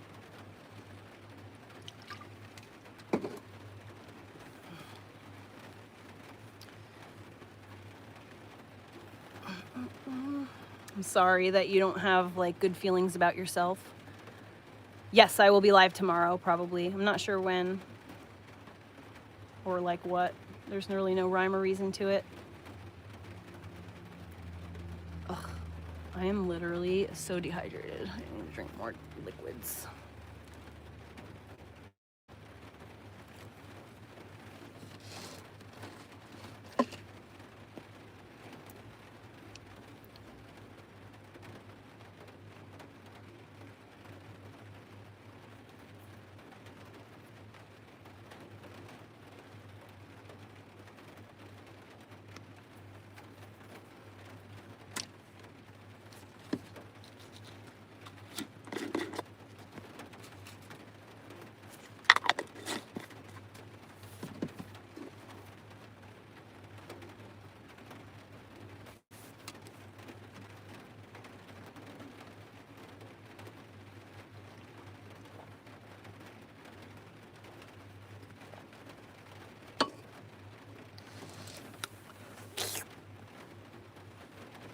All right.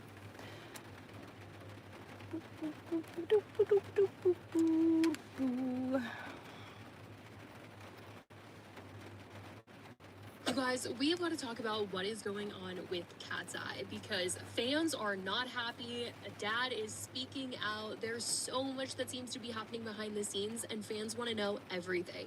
Plus, we're also talking about the Hannah Montana's 20th anniversary special that Alex Cooper is hosting. No. Some people weren't too happy that she was the host. We're also going to be talking about Alandria speaking out on videos circulating of her and Nick dancing together recently that she tried to say were AI, but were definitely them. And we got to talk about Mormon Wives because the trailer for the 4th season has just been released, and though people thought that Demi was not going to be returning, Nope, well, can't do it.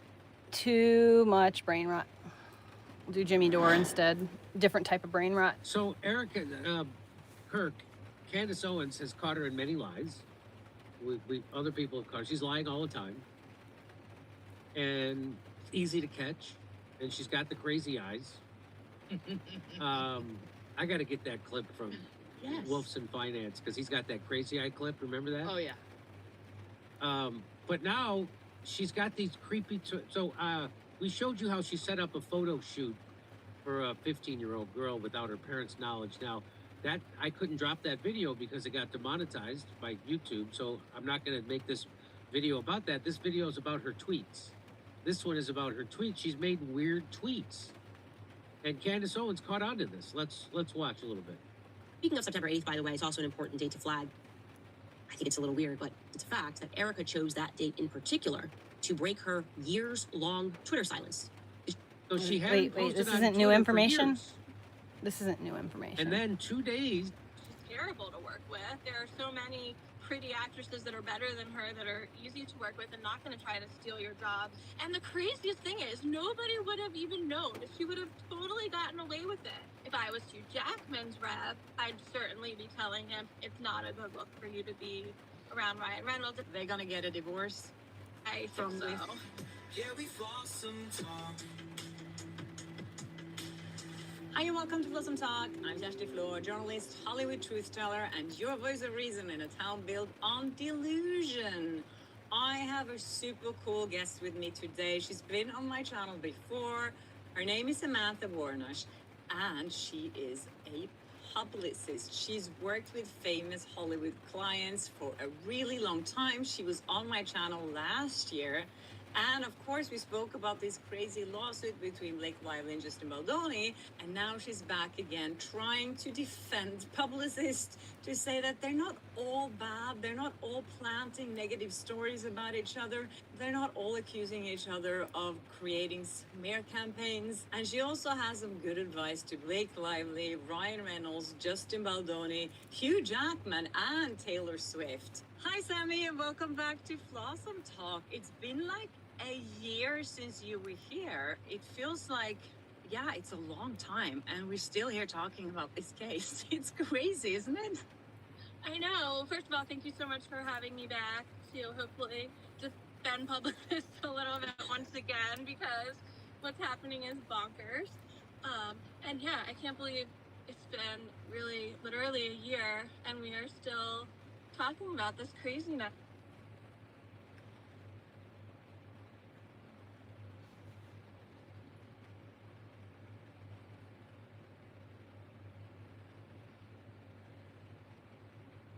Oh, my dog is dreaming. I was like, what the fuck is that? My dog is dreaming. It's crazy. It just keeps getting crazier. It really does. And like you were just saying, defending publicists, because I feel like through this case, a lot of us are starting to think, what kind of people are these publicists? They think that we are just liars and we create these crazy smear campaigns and we torture and harass journalists. Don't care.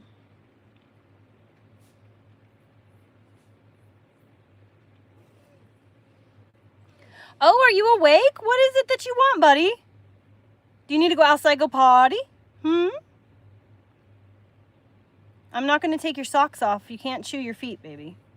So if you want to go outside, we can go outside. You want some food? Maybe treats? Orly?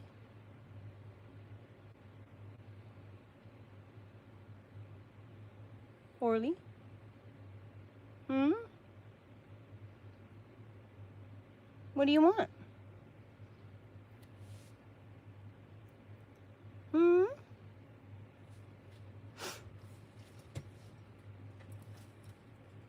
You want to go outside? Huh? I know you really, really, really want to chew your feet. I know you do. But you can't. That's why you're wearing your socks. I'm sorry.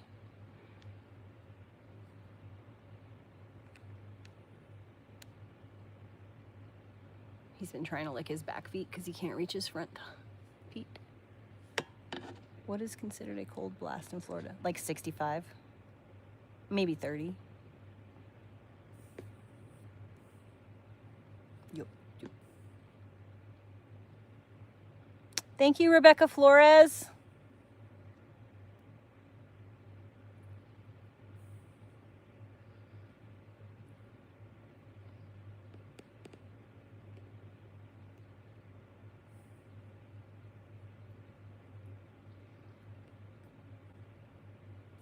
Right, Jane? I don't need Jesus to bribe me into being a good person, but oh, Primal Queen is amazing, Bird Hunter. Your wife is like on it. But yeah. Rebecca Flores. I do like Jimmy Dore, but I like some Jimmy Dore. Sometimes he's annoying. Yeah, when I was a kid, I grew up Jehovah's Witness, and like I got excommunicated when I was like 9 or 10. Not like officially, but my mom was asked to not bring me anymore. And it was really just because I was asking questions. I was like, well, wait a minute. Like, so you're telling me that a bush was literally on fire and it literally talked to a guy? But like, I've always thought that religion is great. The fact that it exists, it's like AA. Like, I'm glad that it exists because some people need that crutch. Some people need to have that in order to find success, right? In whatever they're doing. Some people need it. I don't. I am able to regulate my morals. Like, I'm able to navigate the world and live a Christ-like existence as much as possible. You know, like, I'm not perfect, and I'm not trying to say that I am like I'm Jesus or anything, but I ask myself every step of the way, like, what would Jesus do? Like, how would, you know, because I mean, like, if you think about it, like, I'm not Christian, but like, generally, like, everything that you hear about Jesus is pretty good, right? Like, he had great ideas. Everything that the parts of the Bible that I actually really enjoy are Psalms and all of the red letters. Like, that's what I read. I like the Bible for that reason. And that's what I encourage my son to, like, listen to the words of actually Jesus, so then he can choose to follow Christ if he chooses to, right? And if he doesn't, like, I follow Christ, but I am not a Christian. I don't necessarily believe that Jesus was the literal son born to a virgin. That doesn't, you know, like, I don't believe it. I believe that Jesus was like one of those very rare people who you could consider to be like an ascended master, for a lack of a better term. He's someone who really, truly wanted everyone to be, you know, to find that what he has found. And he tried to tell us that, like, we are all of God. It's like if I was to explode into a billion particles, okay, little pieces, and then every single piece of me canvassed the empty world and became every rock, every every plant, not rocks, every bit of life, every bug, every plant, every animal, every human. And so that is what my belief of God is. I believe that we are all a different little fragment of God having an experience. And only through us all experiencing every single thing that could ever be experienced can God be the all-knowing, all-seeing, omnipotent God. That only is because we are all connected. We are all a part of God. And when we die, we go back to the source. When we're born, we're like little raindrops that come out into, like, you know, out of the big puddle. That's what I visualize God as, like a big amalgamous puddle of liquid floating in space. And then every birth is a rain droplet coming down. Every death is a rain droplet. You know, when you get a droplet of water close to the bulk of water, it goes bloop, and then it all becomes a part of the same. Like, you can't take that one drop back out again. It's impossible to distinguish what that one droplet was, because it all becomes a part of the whole, you know? And that's exactly how we are as human beings. I truly believe that every single one of you is as much a part of me as we're all the same. We are all the same, and we are in this together. And that's why I have unconditional love for my fellow humans. You know, when you act like a fucking idiot, I'm going to call you out on being a fucking idiot, because I'm going to be nice, but I'm also not going to take any shit from people I wouldn't take gardening advice from. Everybody has their place, though, you know, like I said, God needs to experience everything that could be experienced. And so you retards need to exist. God needs to have that existence of being a cunt. And that's all there is to it. So you, even in your troll self, have purpose. And that's why I don't care what you think. I don't care what you say. I don't care what you do. It's your business. My life is my business, and your life is your business. And I'm going to continue to mind my own business. You know, I'm just trying to do the same thing that we're all just trying to do, which is survive in a world where we're not meant to live like this. And I just want the same things that everyone else wants. I want my kids to be, you know, I want my kid to be healthy and grow up to be his absolute best, most successful version of himself. I want my ex-husband to thrive. I want him to be his best self. I want to be my best self. I want everyone to be taken care of. I want everyone to be fed. I want warmth and clothing and shelter and, you know, running water. Same thing that you guys all want. Maybe my way of living through those things is different than what you understand, but it doesn't mean that my way is bad. It just means it's different. Same as the way that you live your life. You know, on the couch, glued to your phone, talking badly to a random woman on the internet who's done absolutely nothing to you, you know? Like, if you want to live your life like that, that's okay. God is, you know, moving through you in ways that you don't even understand. Your troll comment may inspire someone to do better in their life. It's hit or miss, obviously, but, you know, you all have your place in this world, trolls and awesome people alike.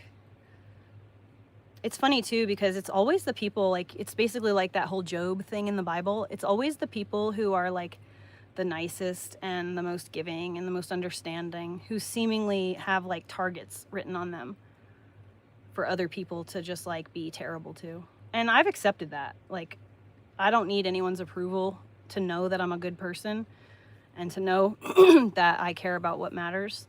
And I treat my people with love and respect and understanding and grace. I give myself grace as well. I love myself. I'm grateful to be me. I'm so grateful to be the person that I am and to have the knowledge and understanding and just like the fucking wherewithal and the discernment that I have. I prefer to be a golden retriever person, and there's nothing anyone will ever do to jade me out of that. Trust me, the world has tried unsuccessfully. I am still just as much of a golden retriever today as I ever was. I might have a little more discernment. I might use that discernment better to this day, but I'm still going to be a happy-go-lucky, you know, everybody's awesome, you know, no one is going to hurt anybody, because that's just not what people do. I trust you. I trust you all, and I give you guys the space to prove me wrong.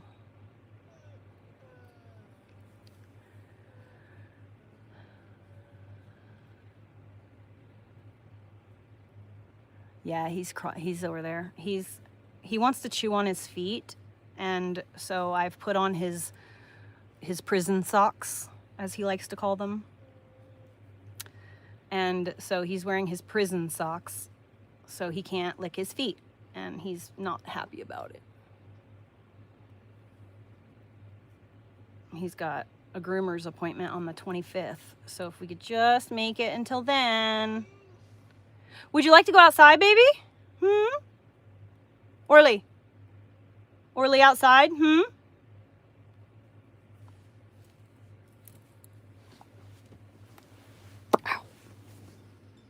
You wanna go outside, dude? You wanna go outside? Go potty? No, let's go outside. What? You want a treat? Is that what you want?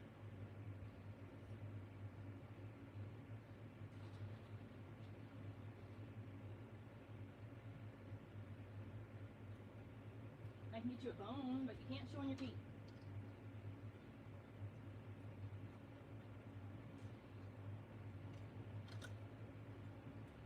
Look, you got that bone, and you got that bone.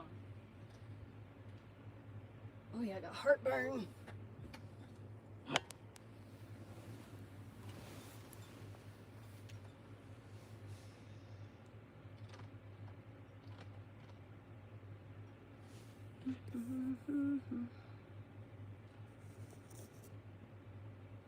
Have a good night. Melissa, don't even worry about those guys, because remember, like, those guys being terrible are literally single-handedly funding my YouTube. When trolls comment, it tells the algorithm that there's something worth talking about in my live stream, which sends more people, which inevitably, the more people that flow through here, whether they hang around and chat or not, and especially if they comment, it generates even a little bit of an income for me is better than nothing. Like, that's why I'm not even fucking with TikTok really anymore. Because, like, I'm just setting myself up to be harassed for no reason. That doesn't make any sense.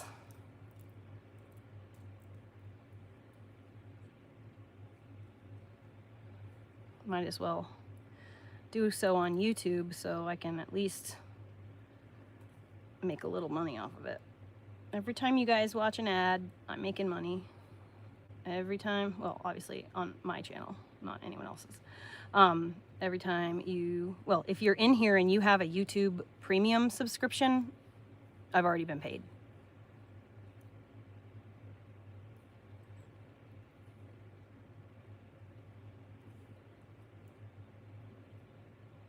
What is it called? YouTube Premium? Did I say that? I don't remember.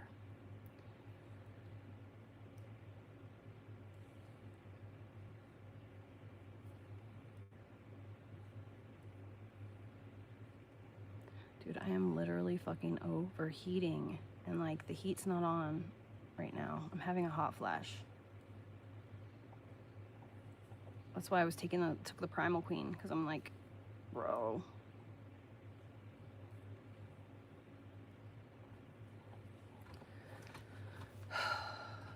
Is the heat even on? No, it's not. I knew it. Like, my stomach right here, where the crease is literally like a fire right there.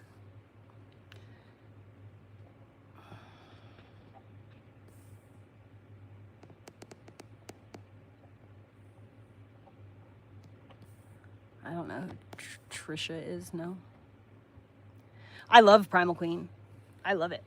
It works. Yes, it does. Absolutely, 100%. Yep. Yep. Now, that being said, there is a dupe that you can get that is a, you know, a beef supplement, a beef organ supplement. The difference, I would say, potentially is in quality. Like, you know, what kind of beef are we talking about?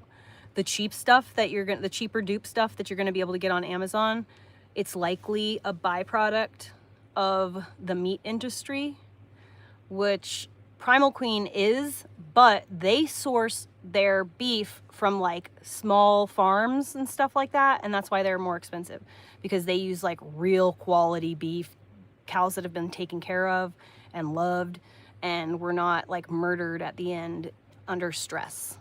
So that makes a huge difference. Also, with the cheaper dupe stuff, you're gonna be getting cows that are old. So it's gonna be uterus that's had like 20 fucking cat babies. ovaries that are like, we're talking about like 20, old cows instead of, younger cows, whatever. So there's a reason why Primal Queen costs what it costs, and they actually care. Seemingly, they actually care. And as of right now, I believe the product is still owned by the lady who founded it. So as long as it stays owned by the founders and she doesn't sell it to anybody, I will continue to believe that she really has the customers at mind, and she cares about her product and everything like that. If she ever sells to a corporation, then I will no longer buy the product.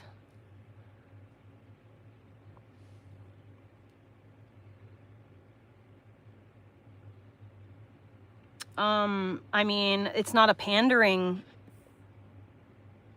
page, Aquarius Star Child. So if you expect to be pandered, no. But I mean, I'm autistic. But I'm also like, I don't know, maybe more Asperger's. I say things that you might not like. No, it totally works. It's worth the money for sure. Yeah, for sure. And like, I'm telling you that, like, go buy it literally anywhere. I have an affiliate link, but don't use my affiliate link. I literally just want you to try the product because it's very good. I don't want to make $1. I want you to just try the product. So do that. I think you can get it on Amazon. You could definitely get it on TikTok. You could get it on their website. If you buy it from their website, oh yeah, you should do that. You should go to their website and buy it from them directly. If you go there and buy it from them directly, when you go to the website, like, you'll get a pop-up that gives you like a percentage off. I don't remember how much it is. I think it might be like 15 or 20% off, which is better than nothing, right?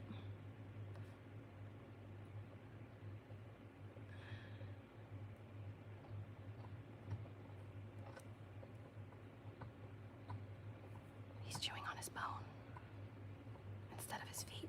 That makes me so happy. I need to get him a bone, a new one.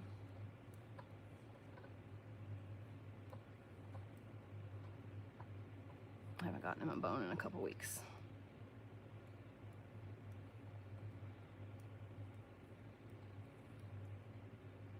He heard me say new bone.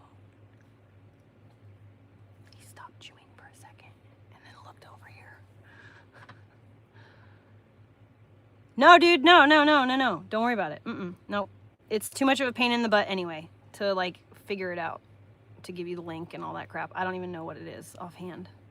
I'd have to go looking for it. So yeah, you're not going to get a discount by doing it through like my affiliate link or whatever. So just go to their website and buy directly from their website, the Primal Queen website. That's where you're going to get it the best price, I think.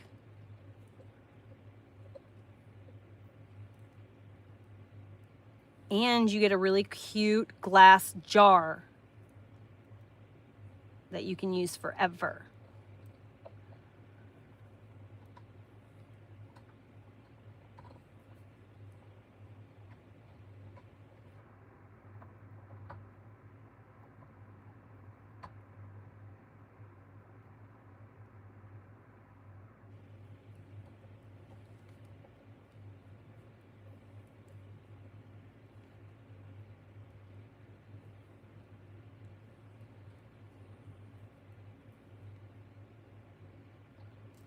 It would only give me a couple of bucks anyway, so don't even worry about it. Like, really, really, truly. You'll get a better deal. I don't know what one place you mean.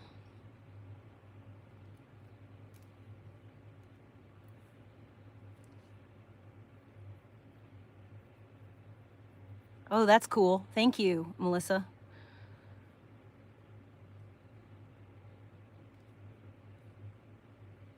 Yeah, agreed, Warren. And the thing is like, that's why, like, but you got to realize the reason why Biden opened up the borders was so that Trump could do what he's doing. Like this, they set the T-balls up for each other. And then they pit us all against one another. So we're busy fighting about how incorrect or unright yada, yada, yada is. And they're able to just do whatever they fucking want in other places. This whole thing with immigration was a fucking giant T-ball game set up to distract us and get us at odds with each other. That's all it ever was. They unleashed the the flood from the south on purpose, and they're doing what they're doing with the ice now on purpose.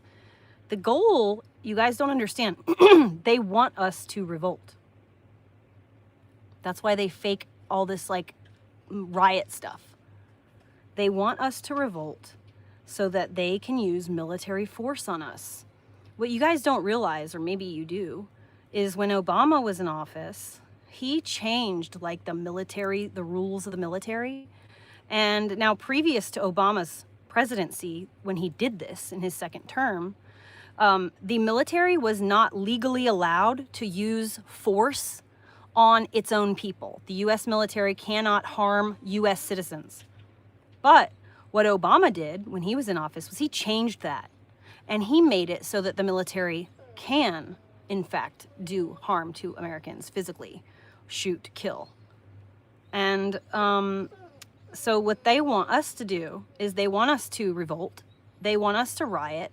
These ICE agents, what you guys don't understand is it's IDF soldiers, and they're training the IDF soldiers right now on American streets so that when we inevitably revolt, because, you know, we're so fed up with all this shit, right? Because they've been putting us through all this shit, they want us to revolt. When we do, now they can legally use military force on us, and then the United States will be under like military police. And that's what they want at the end of the day. They are trying to push us. And like the funny thing is Americans are so fucking like lazy, entitled, whatever you want to call it, that they just aren't doing nothing about nothing. So they're getting more and more extreme. I don't know if you've noticed this, but over the last like year or so, shit's been like, or even the last 5 years, they're just doing it all up in our faces now because they really want to piss us off. They really want to push us into this whole revolution thing.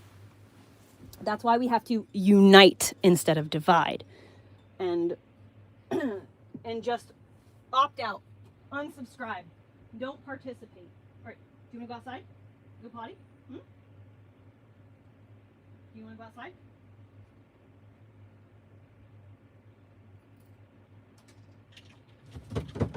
Are you okay? Let's see your socks. Good boy.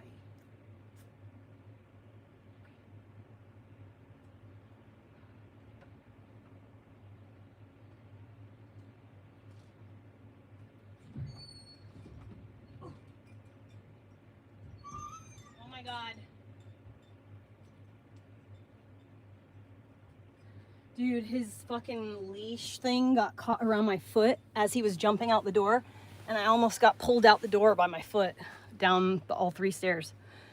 I just so happened to be like in a place where I could hold myself up out of the air and let it slip off my foot, and like literally the perfect, like, oh, that was just almost got me. No way. We found Ghislaine, you guys. Ghislaine? There she is. You see that? They found Ghislaine. Do I know it? Holy sh... Oh. You like Ghislaine? No.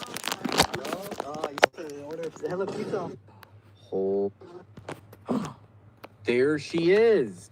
No way. We found Ghislaine, you guys. Ghislaine? There she is. You see that? They found Ghislaine. Do I know it? Holy sh... Oh. You like Ghislaine? No, sorry. No? I used to order Hello Pizza off of her. Oh, really? She always delivered, yeah. Oh, Ghislaine? Do I know you?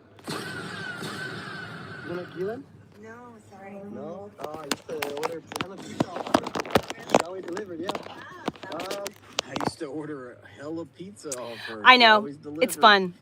There is an equal drop from the K9, equal spacing. And The video, like, so here's the thing. I think it's funny when they always talk about people being like clones or whatever. Now, some of them I think are body doubles. Like there's truth to some of it, but so few compared to what they try to say. But looking at the pictures of her when she was in her prison like thing or whatever, like honest, I've been to jail. Like in my 20s, I went to jail before I like realized that was stupid to behave like whatever. Oh, I gotta let my dog in. But anyway, so I'll show you when I get back my pictures of me when I was fat. You literally, like, I don't look like the same person.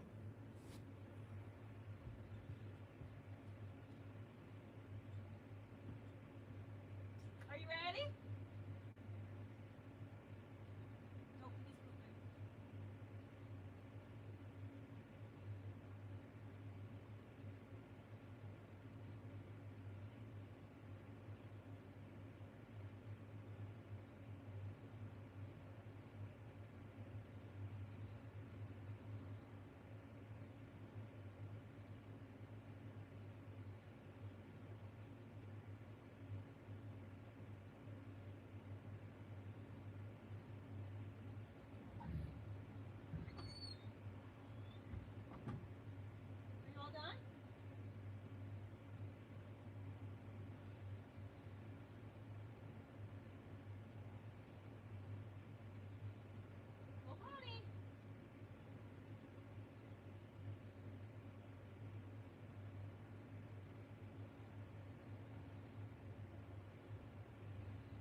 Don't eat that grass.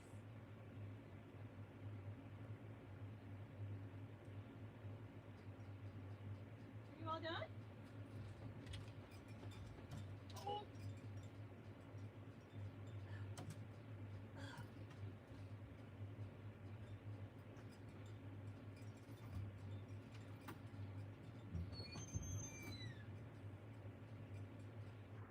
He's a good boy. He gets good boy treats. He's a good boy. He gets good boy treats.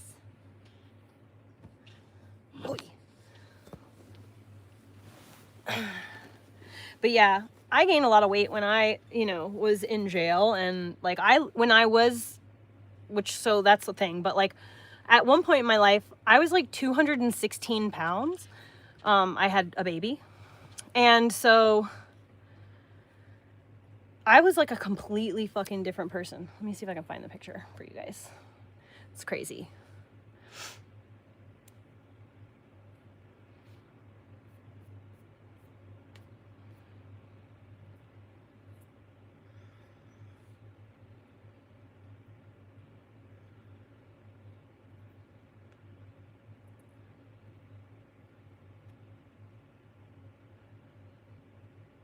Where is it? It's Thanksgiving.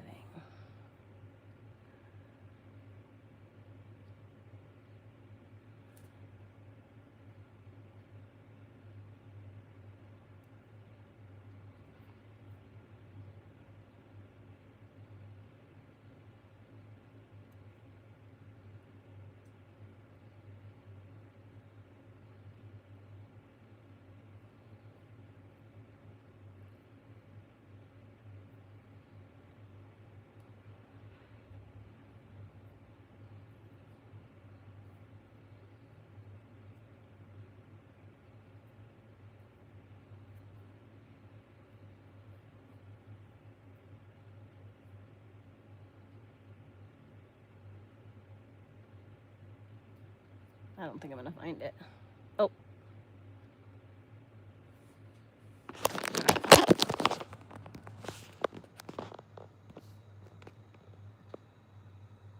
I look like a different person.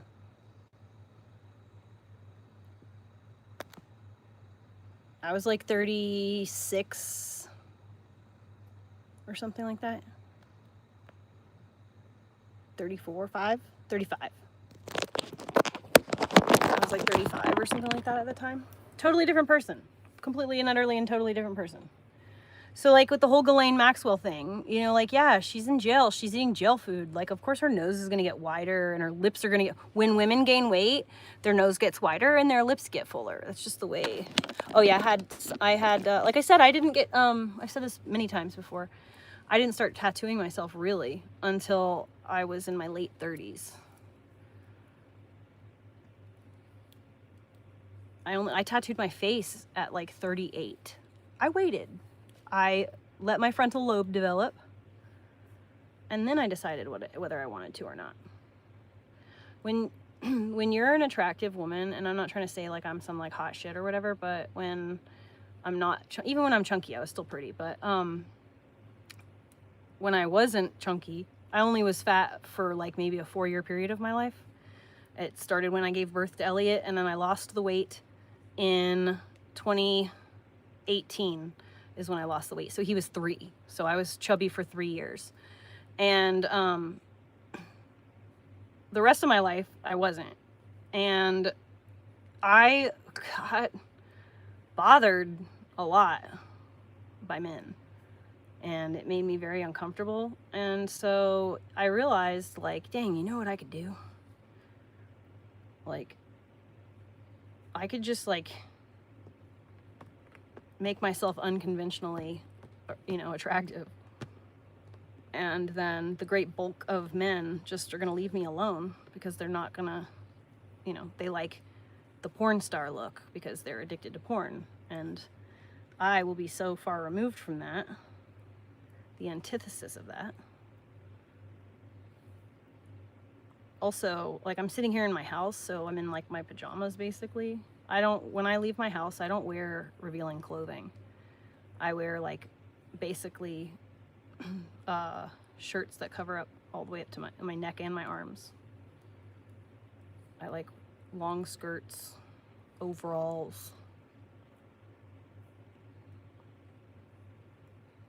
I don't do like sexy clothes. I think that's fucking asking for it.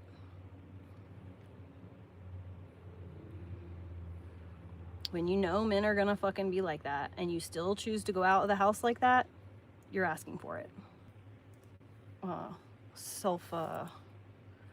Whatever the word is to keep yourself alive. I can't remember right now. Brain fart. No, I do not do acid or shrooms. What is that?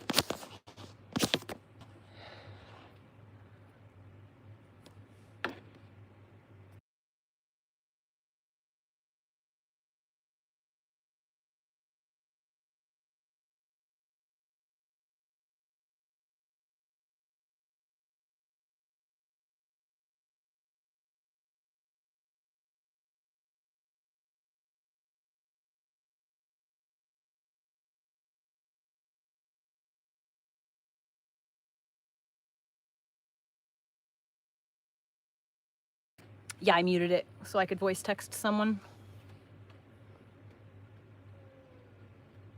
Tonight, Pam Bondi released the other 3 million total Epstein files. No, she didn't. People got excited.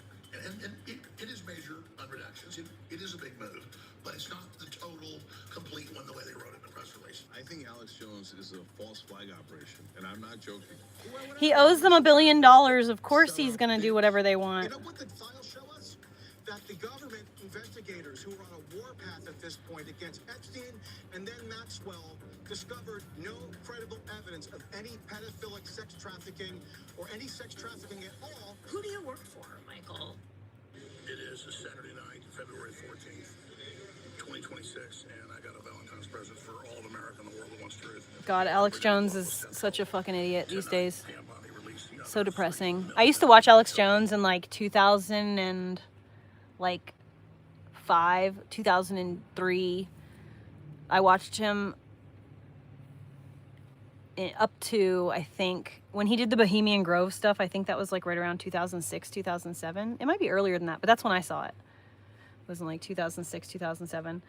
And yeah, it's sad how he's like a total fucking simp for the whole thing these days.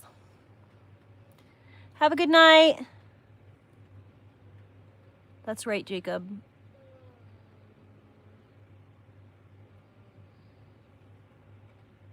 Aw.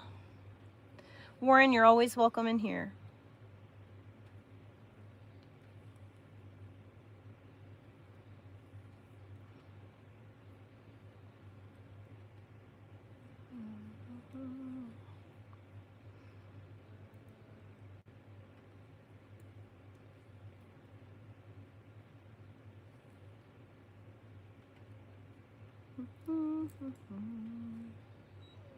Orly, baby. What? What do you need? You cannot have any more FOD. There's food in Orly's bowl. Why don't you go get Orly's bowl? There's food there in Orly's bowl. I already gave you treats, buddy. You can't have a bunch of treats. All done treats.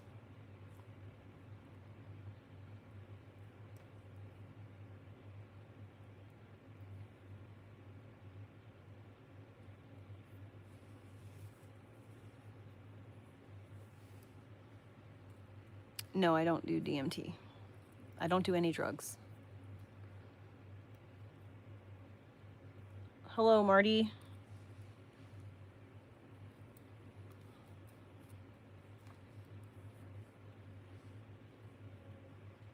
Orly. Buddy. He wants more TREATS. He's doing that like whiny thing where it's not really whining, it's just kind of like moaning.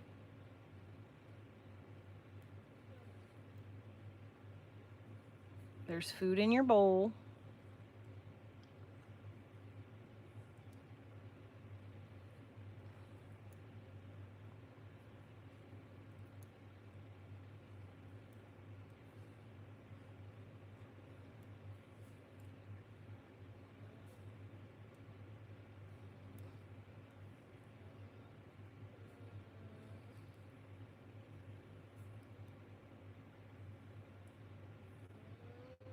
What, buddy?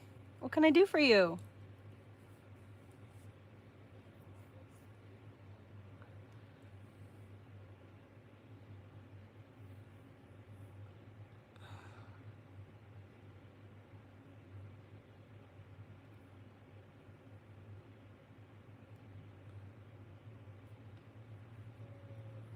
Lie about what?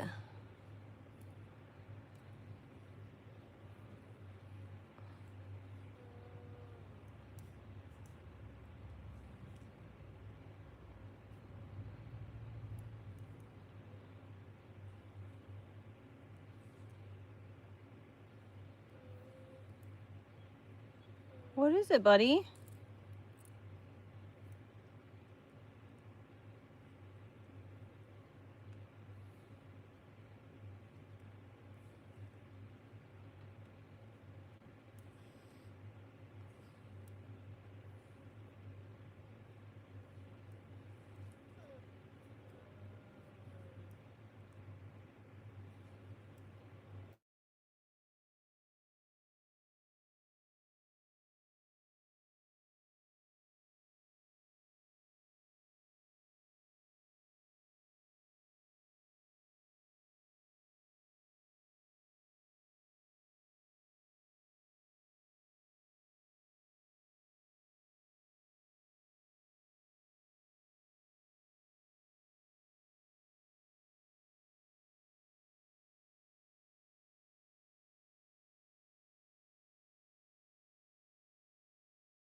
everybody? There is a new theory afoot. Well, I guess I shouldn't say a new theory because the theory actually has been going around for quite some time, and that has to do with the timeline of the Nancy Guthrie disappearance.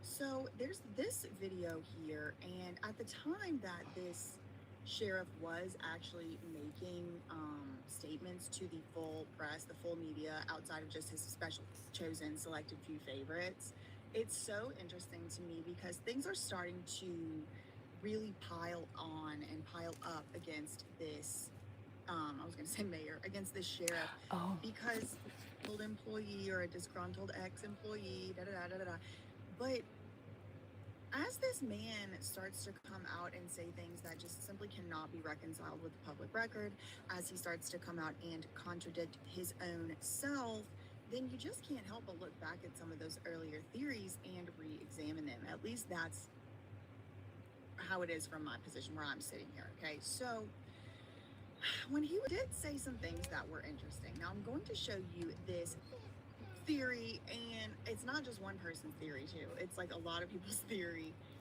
but I do think it is worth taking a listen to his own words first. Now this is from a press conference he did much earlier on in the investigation. JLR Investigates did post it today, this little clip. Sheriff Nanos said that they went to the scene the first night on Saturday night. So how is that even possible when Nancy was reported missing on Sunday? Okay, so listen to his words. It really is about getting our partners out there. To be fair, when we went to that scene the first night, Saturday night, it was just us. Since then, the FBI and others have asked, can we go and see it as well? So he said, when we went to What, the baby? first night, that Saturday What do you want? night. Okay. What? Well, as we all know, and the story has What? changed You want to go outside but again? now at this point all have been told that Show me what you want and I'll get it for Nancy you. was reported missing on Sunday morning or What? Sunday Show me. afternoon. What? The timeline's a little iffy. What? Because What she did you want? failed to show up What? to church. What? And then we were kind of all like, wait, she failed to show up to church. Her pastor said she hadn't been to church in 5 years, hadn't been to church since COVID. She was watching church online. Show me. Then it came out that wasn't actually her only church. She also went to another church, but it was also online. And that church was in New York, but she lived in Tucson. So instead of watching the New York church online herself at her house, she would go to her friend's house. Okay, so that was already a little bit of a mix-up in the timeline. We were also told that Savannah Guthrie was getting on a plane on Sunday to come down to Tucson from New York. And instead of calling the cops, or at least in addition to calling the cops, it is a little bit ambiguous, she called a United States Senator, Mark Kelly. And then Mark Kelly called the Pima Sheriff and the Tucson Police Department. So what? That was all supposed to be happening on a Sunday. So the sheriff, he said, not only did he say, see, for me it's important that he didn't only say Saturday. When we first went to the house on Saturday, he said that first night it was just a Saturday night. Well, if she was reported missing, let's say he misspoke and said Saturday instead of Sunday, why was it that he only went over there at night if she was reported missing because she didn't go to church in the morning? That's two issues to me. But as y'all can see, it is Sunday, February 22nd. This is the first video I'm making on this issue. This is the first video I'm making on this subject. Because I was like, maybe he just misspoke, y'all. We can't just be reading into any and everything. Well, no. Again, like I said earlier, this man's own statements and words are starting to kind of contradict his own self. Like, for example, they'll say on the Pima County Sheriff Twitter, they'll be like, we don't have any statements. We're not going to be interacting with the media. Then 20 minutes freaking later, they've interacted with the media, ABC, NBC, whoever has something to say about it. And I'm like, hold on. That in and of itself is just like, you can't take these people for their word.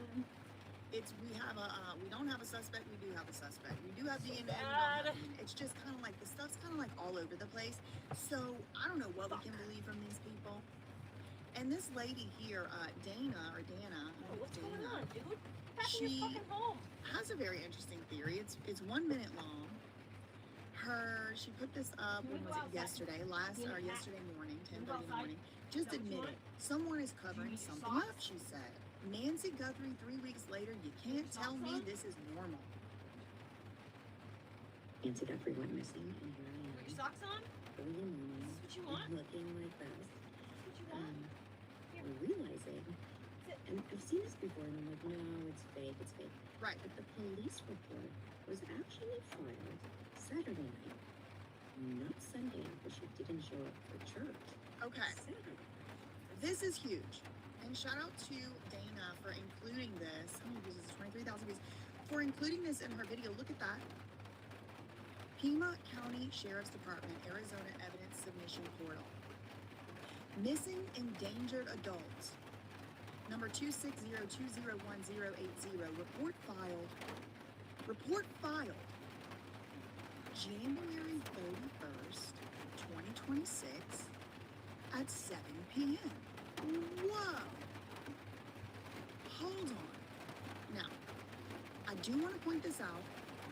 So, like, I might be mistaken, but my dog just, like, cried for me to give him his socks. He just wanted his socks back on. That's not Nancy Guthrie's address right here. The Skyline Drive, Tucson. That's not Nancy's address. So I don't know. This could be another. Damn, it's raining so hard.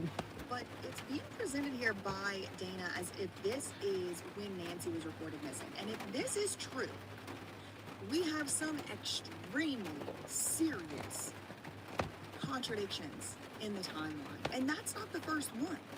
There's other contradictions or just things that don't make any sense in the timeline. Like Tomoso saying that he dropped Nancy off at her house and he waited for 2 minutes for her to walk. Let me go get you your inside little the bed. garage. It takes a solid whole minute for a garage door to open up. He said he dropped her off inside, at the house, and then she walked into the garage, and once she got in and everything in the house, she left. This is from TMZ. Let me show you that. Will this just fit so in you there? can Take my word for it. So, Sheriff Nanos said Nancy's garage door opened at 9:48 p.m. and closed 2 minutes later, the night of January 31st. This person says, I always wondered where he got the Okay, 2 Money, minutes come here. from. It came from Tomoso. At 9:48 p.m., Nancy's son-in-law, Tommaso Cioni, dropped her back off at her home. Tommaso reportedly waited 2 minutes for Nancy to get safely inside and then drove away. And people have pointed out that's weird. Like, she was specifically mobility impaired. Okay, fine. It's not gonna work. Elderly woman. Like, 2 minutes doesn't really seem like enough time to get out of a car, walk up into the garage, under the garage, get in the house, when she can't even walk without a cane. Now, some people have said, well, why didn't Tommaso get out of the car and escort her in and stuff like that? I do wonder that myself, but that in and of itself doesn't really Come here, Mama. tell me a lot. But yeah, I mean, that's an issue. That's also an issue, a variable, a factor that people are bringing up. Suki, no. So, again, I just want to be very Watch clear. out, Mama. I don't know who, this Pima County Sheriff's Department, maybe there was a few missing old people. Maybe there was a few. Baby, you can't get in there. Endangered adults reported these days. Maybe this is something not to do with anything. But She if was this about to is fuck what you is being up. presented Don't ruin it. as Nancy Guthrie's missing person, Let her have her spot so announcement, she'll stop being so mean. the whole timeline would fall apart because this is 7 p.m. Well, was she really missing if Tommaso returned her back home by 9:48? He waited 2 minutes and da-da-da. That person would already been reported No, missing. no attacking. So did any of that even happen? I mean, these are things that I do think are now worth actually asking. You want to go up there? Hmm? Yeah. Huh? And then there's this of Sheriff Bananas was saying on a press conference day one when he actually was giving press conferences, I went to her house on Saturday night. We went to that scene the first night, Saturday night. Two It was cats. just us. Since then, the FBI and others have had. Before I called the FBI. So riddle me this, guys. Okay. Has Nancy been missing since Saturday? That's the question. Or even go to Tommaso and Annie's house for dinner? Can someone explain to me why everything about this case feels shady? So So that they could distract us with this missing lady. Duh. the Saturday night thing, and then where's the 911 call? I mean, if they just released the 911 call. Now, a lot of people, every time I say this, are in my comments and in my They're trying to live keep chat the saying, women who are online true crime sleuths, the mommy sleuths, if you will. They're trying to keep the mommy sleuths busy and away from the Epstein stuff. He said he Don't look into it too hard. County Sheriff himself, and he said he called the chief of police of the Tucson, Arizona Police Department. I requested a 911 call from the Yeah, there's two Tucson cats. Police Department, and they told me they didn't have And yes, she's fucking pregnant. no records that match your request. Do we have in our possession? Which is why we were talking this whole morning about ways to get her ass fixed. I think that it would be very easy for them to just go ahead and release. Tomorrow I'm gonna call the place that they sent me the information for, but I've already called that place in the past and had issues, so we're gonna try though. Hey, listen, don't go in there and just tear it all up. That's for your mom. Not so busy, basically. I mean, they said, we're dealing with a lot right now, so we'll get to the request. Both of the cats like Okay, fine, cool. going in little hidey I never did holes. get that 911 call, and so a lot of these questions that we have could easily be answered if the Pima County Sheriff's Department would just release the 911 call. I mean, everybody's looking over here and over there, and here's a glove, and here's a blood splatter, and here's a pizza boy. Where's the 911 call? We're all wondering who called 911. We're all wondering who called and reported Nancy missing. They say in the media, they say in the tabloids, they say in the news that it was a family member. But it's kind of ambiguous. Was it a family member noticing themselves? Was it a family member after Nancy didn't show up to a supposed Zoom call church meeting? Was it a family member after there was frantic calls from a so-called congregant? The story is all over the place, and it could be easily cleared up if they would just release the 911 call, and so I'm wondering why they haven't. It's so simple. Release the 911 call. Hi, my name is so-and-so, and I'm calling because my mom is... And remember the Emmanuel Harrow case? We got that 911 call. Remember the, there was another case that was just on my mind. I mean, all of these cases that happen in the desert come to my mind, like all these desert-esque type of cases, like the Hildebrand, right? Like we got the call, that was on Ring doorbell camera, Jody Hildebrand. I'm thinking of all these cases that happen in these like desert places for whatever reason. We get the 911 calls. Remember that one lady that went on vacation a bunch of times? She went on vacation for like 11 days. She left her newborn, her 18-month-old baby in a crib. We got that 911. Where is the 911 call? Because if we had the 911 call, then we could easily ascertain whether or not that report from the 31st is true. We could easily ascertain whether or not Pima County Sheriff just misspoke. Chris Nanos just misspoke when he said he went out there on Saturday night. Then there's all this reporting about there being a big rift, like, ego trip between Pima County Sheriff's Department and the FBI. Now, the Pima County Sheriff has come out and said that's not true. Yeah, no, Melissa, it's been a shit show. I have not been able to get her fixed because there are no places anywhere near that do free stuff. The cheapest is $200. I'm gonna skedaddle. I'm gonna turn off this live stream. I'm gonna go get some dinner and just relax without a live stream on. So I'll see you guys a little bit later. Thanks for hanging out. I love you. And I'll see you maybe tomorrow. I'm not sure. We'll see. Bye.